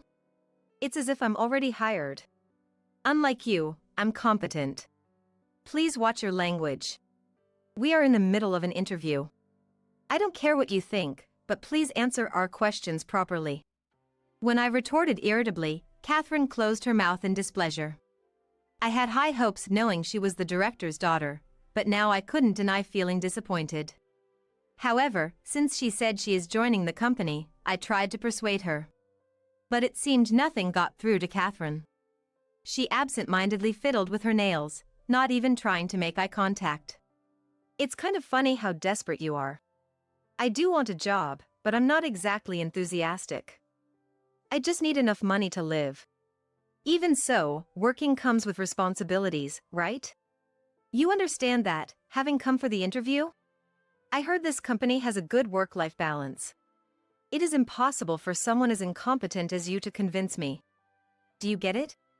Catherine's flippant attitude during the interview left me with an indescribable feeling. Indeed, many people in the company have a similar stance as her. But even they think proactively and act responsibly. I just wanted her to understand that, but Catherine dismissed it as something only enthusiastic employees do, arguing that it makes no difference in terms of evaluation, so it's pointless. I didn't want to work with someone like her. My colleague, perhaps feeling the same, shook their head in displeasure. If you understand, can you hurry up and end the interview? I know about you, you know. Catherine said this with a sly smile. I didn't understand what she meant, but for some reason, Catherine looked triumphant. Mom said we don't need people like you in this company. Catherine said this, crossing her arms and puffing out her chest. Hearing her words, I couldn't help but tense up and look at her. Catherine seemed self-assured, sneering at me with a side glance. Then she began to act arrogantly. I could interview you if you want. I don't understand what you're saying. Frustrated, I responded, and Catherine provoked me, saying if I'm not incompetent, I should be able to answer her questions. Are you refusing because you can't answer? Even when I disagreed, Catherine wouldn't listen. Since she persistently said I should be able to answer otherwise, I finally asked what she wanted to know. With a malicious smile, Catherine started prying into my educational background. What I did as a student, and whether I've made any achievements in the current company. When I answered honestly, she laughed it off and became even more arrogant. Eventually, she crossed her legs and laughed loudly, claiming that I would soon be her subordinate. When I asked what she meant, Catherine turned to me as if she were glad that I asked that question. I am planning to take over Mom's position. I'm the director's daughter, and she said she'd bring me in. So it's like I'm being hired for her succession, right? Huh? Even if you join the company, you can't just become a director so easily. You have to learn the job first, right? That'll be easy. Mom acknowledges my ability. I'm sure I can learn the job in a year, right? Then, I will become a manager in the second year, and a director in the third year. I'm talented, so maybe I won't even need a full year to learn the job. I was increasingly astounded. It was a natural reaction, considering she was missing the steps to become a manager. My colleague, too, looked dismayed and was no longer interested in conducting a proper interview. We should better be wrapping up this troublesome interview quickly. Then, we should report this to the director, suggesting she reconsider hiring her daughter. I understood your career plan. However, I won't be your subordinate. Please revisit our company's website and check the career plans of your seniors. You'll realize your plan is unrealistic. I said that, trying to end the interview. I never imagined I'd have to lecture someone like this during an interview. Suppressing a sigh, I sent Catherine a silent look, signaling her to leave. But Catherine, seemingly unsatisfied. Why? She asked. There's nothing more to answer. After I said that, Catherine stood up abruptly. The chair she had been sitting in toppled backward with a clatter. Ignoring that, Catherine approached me and leaned on the desk in front of me. Why? Isn't it natural I'll be your boss? I ask you, why would I become your subordinate? Because you're the low-educated, incompetent employee Mom told me about. I was stunned by her words. Catherine, looking down on me, talked about what her mother had said. I was astounded to hear the content of her story. After venting everything, Catherine left the interview room, seemingly satisfied. Left behind, I exchanged glances with my subordinate next to me, mentioning the need to verify the truth of her story with the director. We need to discuss this in our interview report this evening. In the evening, I approached the director, who had returned to our department looking a bit tired from a long meeting. The director, though tired, urged me to continue. I revealed the outrageous behavior of the director's daughter at the interview. The director, wide-eyed and deeply shocked, listened to my words. My child behaved like that. I know it's hard to believe, but it's the truth. Also, there was something else she mentioned that concerned me. What is it? With a tense face, I told the director everything Catherine had said. The director became even more confused, turning red with anger, and raised her voice. Hearing her, people around the floor started staring at us. Yet, I calmly affirmed the facts. Jacqueline, did you tell your daughter I'm a low-educated, incompetent employee? If that's true, I'll have to respond accordingly. Are you threatening me? No, not at all. I just have personal concerns and wanted to verify the facts. Hearing this, the director looked confused. I don't know what my daughter said, but do as you like. The director, seemingly unable to contain her anger, made a dismissing gesture with her hand. My perception of the director changed significantly that day. Later, the director called me in. I also had things to discuss after completing my fact-checking, so I responded to her call. The meeting was in a conference room. I opened the door and greeted as I entered. Inside, the director was waiting for me, pale and trembling. You've done something unnecessary, haven't you? What do you mean? Don't play dumb. The director approached me as I entered the room, glaring at me fiercely. Despite her menacing look, I started recording on my mobile phone in my pocket. The director was still pale, showing signs of distress. Yesterday, you talked about fact-checking, but what exactly did you verify and with whom? Because of you, I was called in by the vice presidents this morning, and... So, were you told to consider a department transfer and resign from your position? So, it was you. Confess what you did. Confronted with her accusations, I honestly explained my actions from the previous day. First, I had a direct conversation with the director. I thought I was the incompetent, low-educated employee her daughter mentioned at the interview, but as we talked, unfamiliar facts emerged. The employee who the director's daughter often heard about was someone the director always burdened with work, leading to almost daily overtime. I was shocked as I had no memory of such treatment, initially thinking the director's daughter was lying. However, seeing my colleague's stiffened face after hearing the story confirmed its veracity. Actually, there's one person in the department who has a lot of overtime. Really? Who is it? Yes. I manage the overtime records on a computer, and I always thought something was odd. I was unaware my colleague was doing this and was just impressed. My own overtime was within the regulations, so I wasn't the person mentioned in the story. But the revelation of who was doing the excessive overtime was a shock. It's Isabel. I was stunned. There was no indication of this, but I decided to confirm it with Isabel herself, accompanied by my colleague. Hearing our questions, Isabel initially tried to evade but eventually broke down, crying about the work dumped on her by the director and the difficulties she faced when left out of communication. I realized I didn't notice, or perhaps didn't want to notice. I should have been aware sooner. Isabel had been struggling alone all this time. Her lack of interaction was to avoid conflict with the director, who often caused trouble when she spoke with others. Angered by these underhanded tactics, I confronted the director directly, but she denied everything, which prompted me to take the next step. That night, I consulted with the CEO and chairman. Although I was only a manager, I was actually favored by the CEO and chairman, having been headhunted to this company. I was quite close to them, often invited to dinner meetings. I had a dinner appointment with the CEO and chairman, where I objectively discussed Isabel and the director's actions, expressing my concerns. The CEOs listened calmly and promised to investigate. But I couldn't wait. When I expressed concern to the chairman about his granddaughter, he questioned how I knew about Isabel, but admitted their relationship after I explained our recent closeness. The CEO, though not related to Isabel by blood, was the one who had invited her to the company. Taking responsibility, the CEO deeply reflected and offered some advice, which brought me here today. Jacqueline, did you really do such things to Isabel?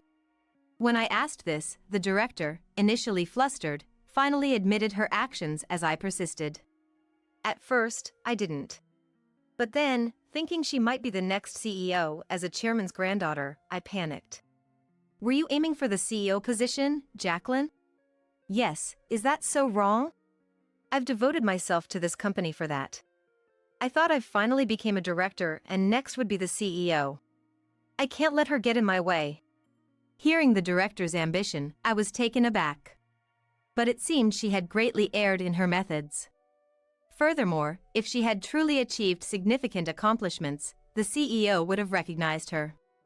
The director seemed defiant. As she started to slander Isabel, I interrupted her unbearable words to continue. I understand your point, Jacqueline. You understand. So, this time. But you're wrong. You pushed Isabel too hard. Please take responsibility for that. As I firmly said this, the conference room door opened. There stood Isabel, flanked by the CEO and chairman. The director gasped at the sight. Are you trying to deceive me? No, I brought Isabel here because I wanted you to apologize to her. As I said this, the director clenched her back teeth in frustration and glared at me. If that's your intention, then I won't hold back anymore. Be prepared. The director, glaring, positioned herself in front of Isabel.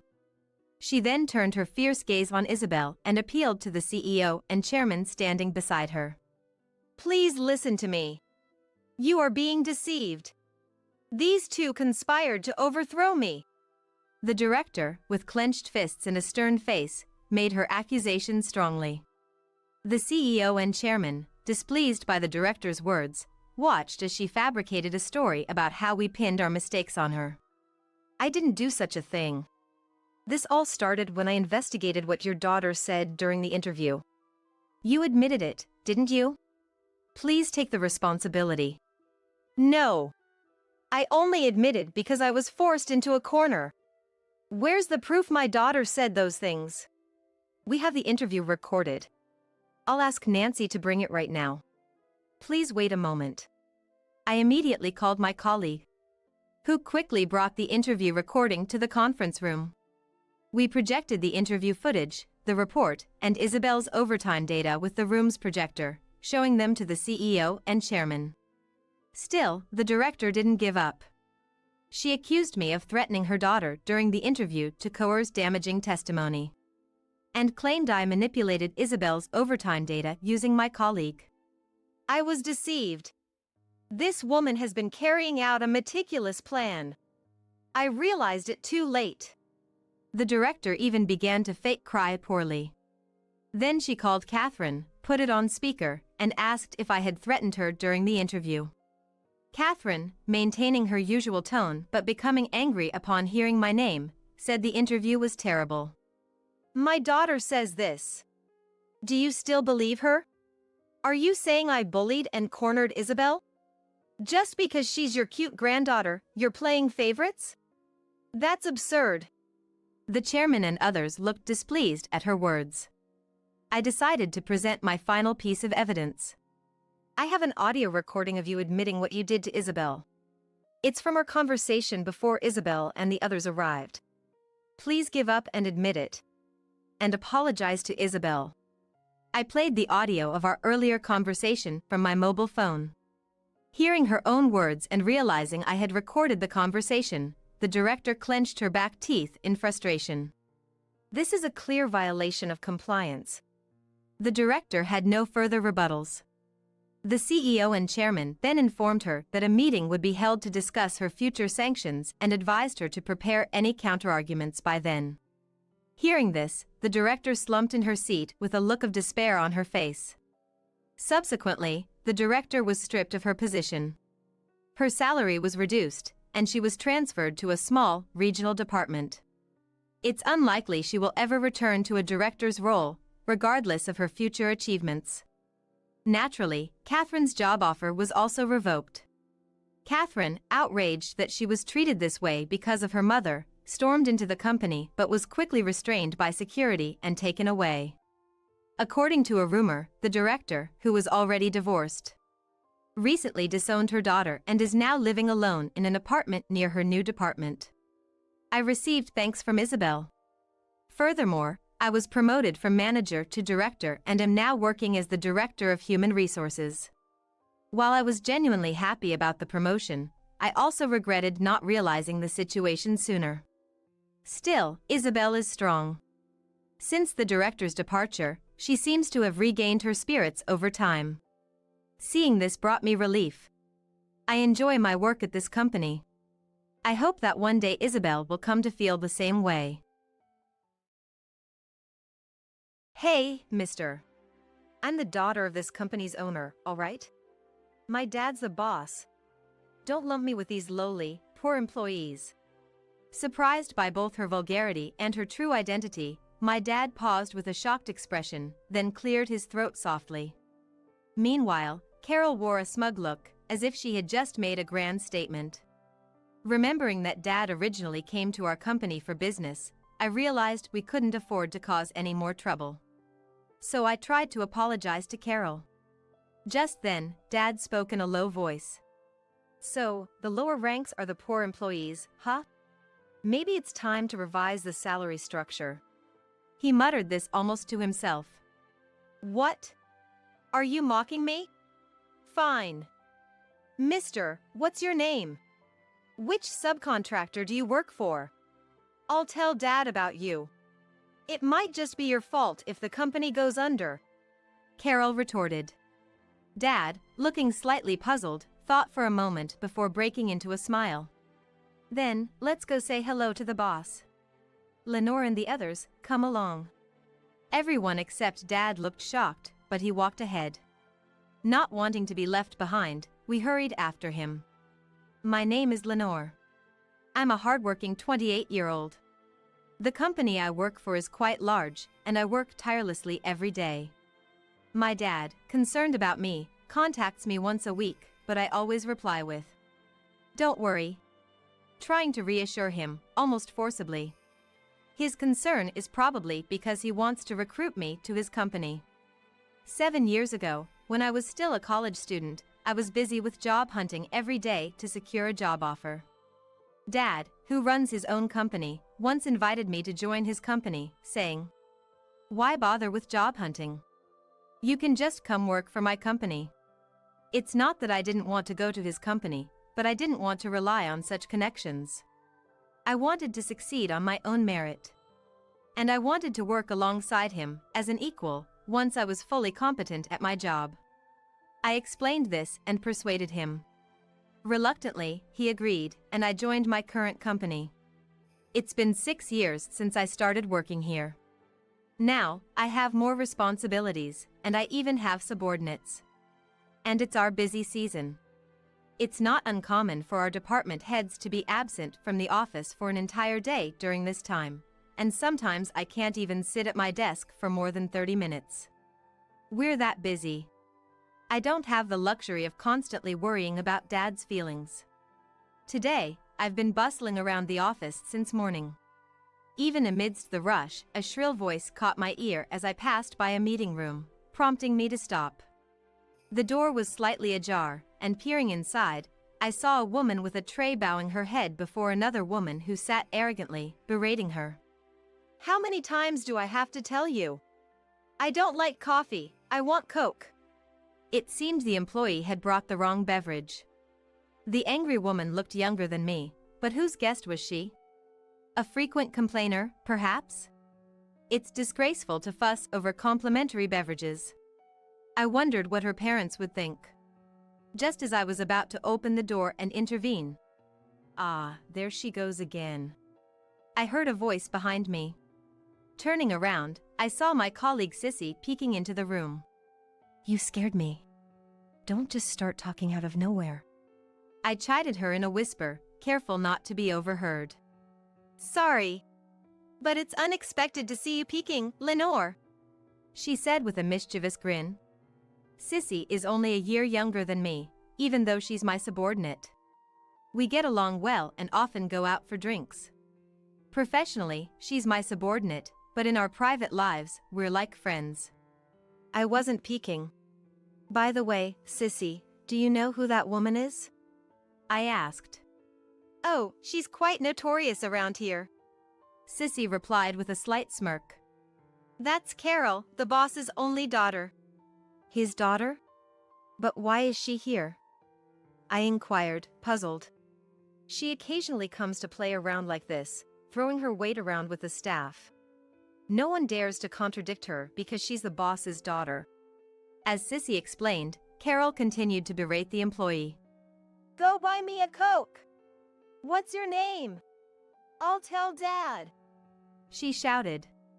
I want to help that employee, my colleague, but I hesitated. Let's get back to work for now, Lenore. Sissy suggested. Poor thing, we don't keep Coke for guests. Sissy gently closed the meeting room door, holding the handle that I was gripping. She enjoys bossing the staff around like this.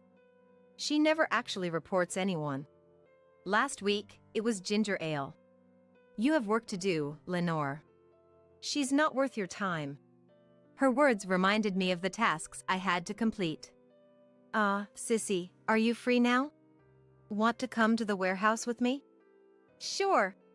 I was actually looking for you. I have some business there too. We left the meeting room, the shouts still echoing, with heavy hearts. Why does Carol come here to play? She should be having fun with friends. She looks college-aged. I pondered aloud while checking inventory in the warehouse. Apparently, she's joining the company next year. She's been visiting frequently for that. You'd think she'd rather be with friends, but she doesn't seem to have many.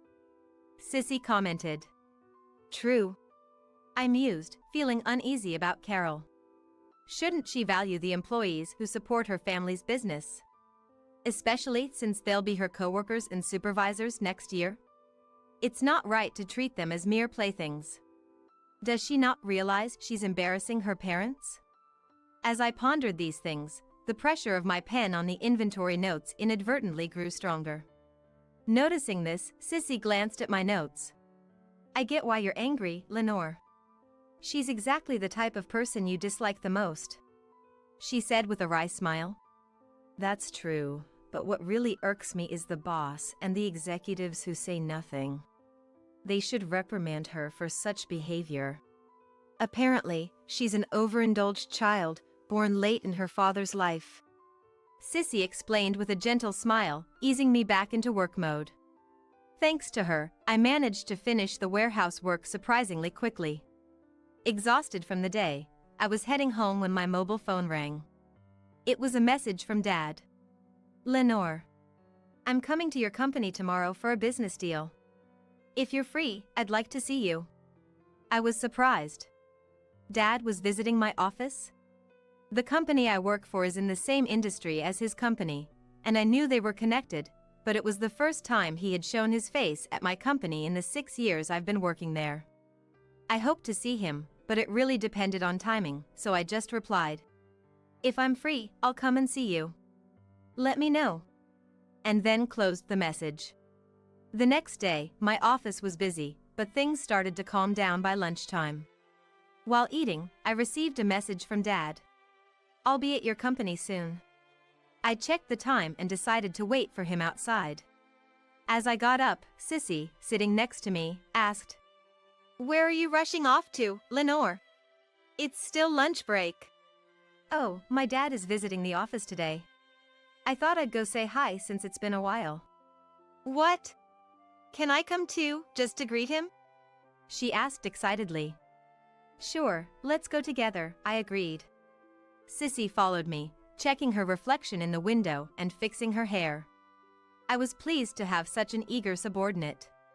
While Sissy and I waited for my dad at the entrance. Is that him? She suddenly pointed to a taxi. I shook my head. Steve would have driven his own car rather than take a taxi. As we looked in the opposite direction, a shrill voice called out, Nice of you to meet me here. I pretended not to hear, but Sissy made a disgusted face as if to say this is the worst. Hey, you over there, where are you looking? I'm right here. I turned around, frustrated. And there was Carol. She was dressed inappropriately for the office, in a flouncy miniskirt and casual t-shirt, clacking her heels as she walked towards us. Excuse me, but you're mistaken. We're waiting for someone else here, I said, looking away again. In an ear-piercing tone, Carol shouted, What's with that attitude? Aren't you an employee here? Apologize right now. Sissy looked at me with a panicked expression. Yes, I'm an employee. But why should I apologize? I responded calmly. What? Carol seemed even more incensed by this. You, a lowly employee, think you can talk to me like that? Really, old lady? Well, a company needs its lowly employees, doesn't it? And for your information, I'm only 28, not an old lady. Carol burst into laughter at my reply. 28? You look much older. Is it hard being poor? I pity you, she said, pointing at me mockingly. I was furious, but I couldn't do much since she was the boss's daughter. I had to stand there, seething in silence, as she laughed. Then, "Hey, Lenore! Long time no see!" I heard a voice from afar. Approaching us was Dad, a slightly overweight, ordinary-looking man in a suit, waving his hand. "Who's that weird guy?" "Hilarious," Carol said, looking at him and laughing. That was the last straw for me. "Excuse me, that's rude." I raised my voice. "What? Who are you yelling at?" Carol yelled back. "What's going on? Are you all friends?" Unaware of the situation, Dad smiled at me kindly. "What? As if I would be friends with these people." Carol snapped at him, switching her target from me to him. Dad's expression changed immediately. "How rude to say these people when you are colleagues who work together." He was right, but Carol wasn't convinced. "Listen, old man. I'm the daughter of this company's owner. My dad is the boss. Don't lump me with these lowly, poor employees." Dad looked shocked by Carol's rudeness and her identity, then cleared his throat softly. Meanwhile, Carol looked smug, as if she had just triumphed. Remembering that Dad originally came to our company for business, I realized we couldn't afford to cause any more trouble. So I tried to apologize to Carol. But at that moment, Dad spoke in a low voice. "So, the lower ranks are the poor employees, huh? Maybe it's time to revise the salary structure." He muttered this to himself. "What? Are you mocking me? Fine. Mister, what's your name? Which subcontracting company are you from? I'll tell my dad about you. You might just ruin the company." Carol spat out. Dad, looking puzzled, thought for a moment before smiling. "Well then, let's go greet the boss. Lenore and the others, come along." The only one unfazed by the situation was Dad, who had already started walking ahead. Not wanting to be left behind, we quickly followed him. We reached the boss's office, and Dad entered first. Sissy and I followed, tense. Carol, pushing past us, rushed to her father. "Dad! This man, he—" She began to tattle immediately. Before Carol could finish, her father spoke loudly. "This man? Who are you talking to?" "I'm sorry, Steve. My daughter lacks manners." He shot Carol a sharp look to silence her, then turned to us with a smile. "Ah, it's your daughter with you today?" "Did you know about me?" I asked, surprised. Dad sat down on a sofa. "Wait, Dad," Carol protested. Dad gave me a kind look, then turned his sharp gaze to the boss. "Earlier, your daughter called my daughter and her colleague lowly, poor employees. What's this about?" The boss's face tightened. "Well, they deserved it. They were rude to me, just low-end employees." Carol continued in her shrill voice. "What?" The boss turned pale and shouted angrily at Carol. "What are you saying? This lady is the daughter of a valued client, and this man is her father and the current boss." "Eh?" Carol's face turned pale, realizing the gravity of her actions. To think such a large company still treats its employees as poor. You've become quite the boss, haven't you? If your employees are poor, shouldn't the company be ashamed? The boss was sweating profusely. "I can't leave my daughter in such a place. She'll resign today." When the boss heard that, he immediately apologized to my dad and said, "I'm terribly sorry. I've heard your daughter is very skilled. Please, not resignation. And you, apologize to him." "Wait, Dad. What's going on?" I whispered to him. "I had let the boss know that you were employed here, to look out for you. As I knew that you don't like the preferential treatment, I told him just to keep an eye out. Ignoring the boss and his daughter, Steve explained kindly. But I never thought this company would treat its employees like slaves. Lenore, you can quit now. You've done well here for 6 years. Come work for me. That's sudden.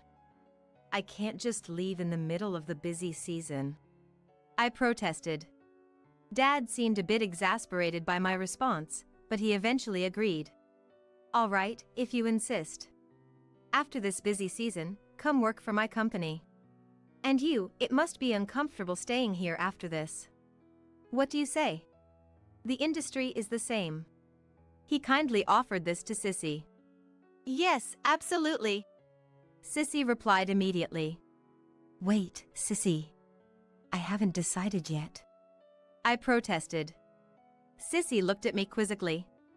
Why not? Your dad's company is one of the elite in the country, and you're his daughter. Why wouldn't you go? Dad nodded in agreement with Sissy's words. I don't want to join his company just because of connections. I know Dad's company is big, but I didn't want to take the easy way. I explained. Sissy smiled happily. That's so like you, Lenore. And she continued. Lenore's father, I'm Sissy. I really appreciate that I can work with her. She is an outstanding boss. As she praised me, Dad smiled and sobbed along. I felt embarrassed and urged Dad to continue. Dad, the boss is still. Ah, right, forgot about that. Sorry, Sissy, we'll talk later. Yes. Sissy cheerfully replied. Now, boss, no need to apologize anymore. Let's end our business dealings here. As my dad finally addressed to him, he was surprised and looked up at Dad. That would be a great loss for us. I'm truly sorry. No, it's fine. This isn't because of the disrespectful behavior towards them. Then why? He asked. Please guide me.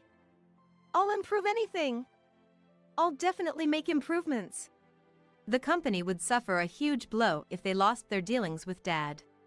That's why the boss kept apologizing repeatedly. Improvement is impossible. Once trust is lost, it can't be regained. You say employees are your priority, yet your daughter treats them like slaves. Did you think I wouldn't hear about it? I'm not sure. Even from the side, I can see Carol turned pale. I could demote you from the boss, but should I? Dad asked. Please, forgive me. The boss pleaded. Hey, Dad. Just because you're a valued client, you can't really do that, can you? I asked. I can. Dad replied with a smile, indicating he really had the power.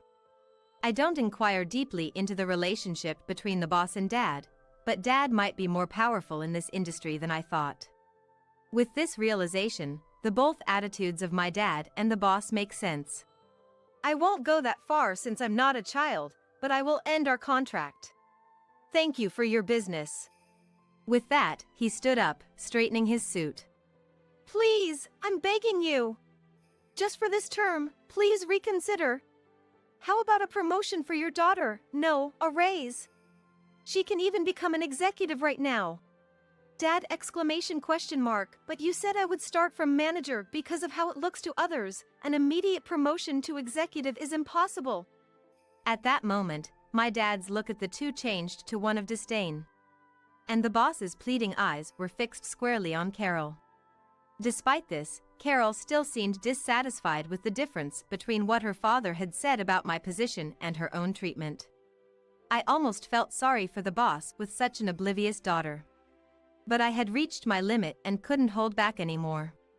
You plan to put a woman who called us lowly, poor employees and was rude to Dad in a position of authority? I blurted out. Well, my daughter doesn't understand because she hasn't experienced the real world yet. She'll learn to respect others through the hardships of society. Respecting others has nothing to do with social experience. I interjected, louder than I intended. Carol looked up, startled, and I addressed her. A company cannot function without its employees. Even someone who has never been an executive, like me, understands this. But you don't. Why? How would I know that? Carol seemed genuinely clueless. Do you think being a daughter of privilege puts you above others? Of course. I'm from a different upbringing. It's not my decision, it's God's.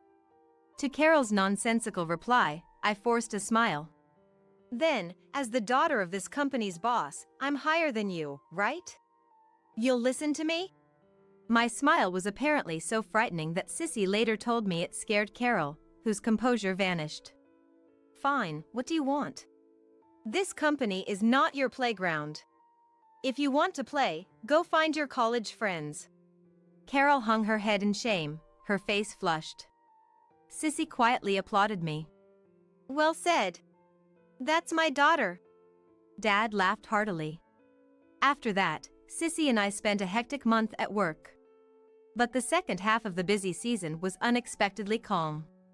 Each time our supervisors and colleagues looked puzzled, Sissy and I exchanged knowing smiles. A month later, Sissy and I resigned and joined my dad's company. Our previous company began to decline drastically. Rumors quickly spread that the abrupt termination of the contract with a major firm was to blame, prompting other companies to reconsider their dealings. Sales plummeted by 40%, most employees started job hunting, and the company's decline accelerated. The general meeting decided the crisis was due to the boss's fault, and he was ousted. His brother is now trying to rebuild the company. According to Dad, this brother is well respected. The company might be reborn into something better. On the condition that the former boss's family no longer be involved, Dad began moves to restart dealings with them. I also heard from Dad that the former boss's family began to lose their possessions, eventually selling their house. I don't know where they went, but I doubt a family accustomed to such wealth could adapt to normal life. In fact, Carol reportedly got a job at a grocery store, acted arrogantly to customers, got into an argument, and was fired within hours, becoming somewhat of a legend. In my personal life, I managed to convince Dad to let me start as a regular employee instead of directly becoming an executive. However, I'm aware that I'll eventually take over the company. So, I balance my everyday tasks with assisting the executive team. Constantly amazed by their innovative ideas that never occur to me, sometimes feeling overwhelmed. But every time I feel like my head is about to explode, Sissy is there by my side, saying, Lenore, let's finish this task first. Then we can decide the priority for the next ones. Her support keeps me grounded. Sometimes the pressure of being the boss's daughter feels crushing, but with Sissy around, I can stay confident and cope. Interestingly, Dad also likes Sissy, and sometimes the three of us go out for drinks. Every time Dad gets tipsy and tells this joke. Lenore will be the next president, and Sissy the next executive officer. Don't even think about getting married and retiring, you too. He often tells this story laughingly. However, what Dad doesn't know is that I'm secretly in a relationship. My desire to get married is still a secret from Dad.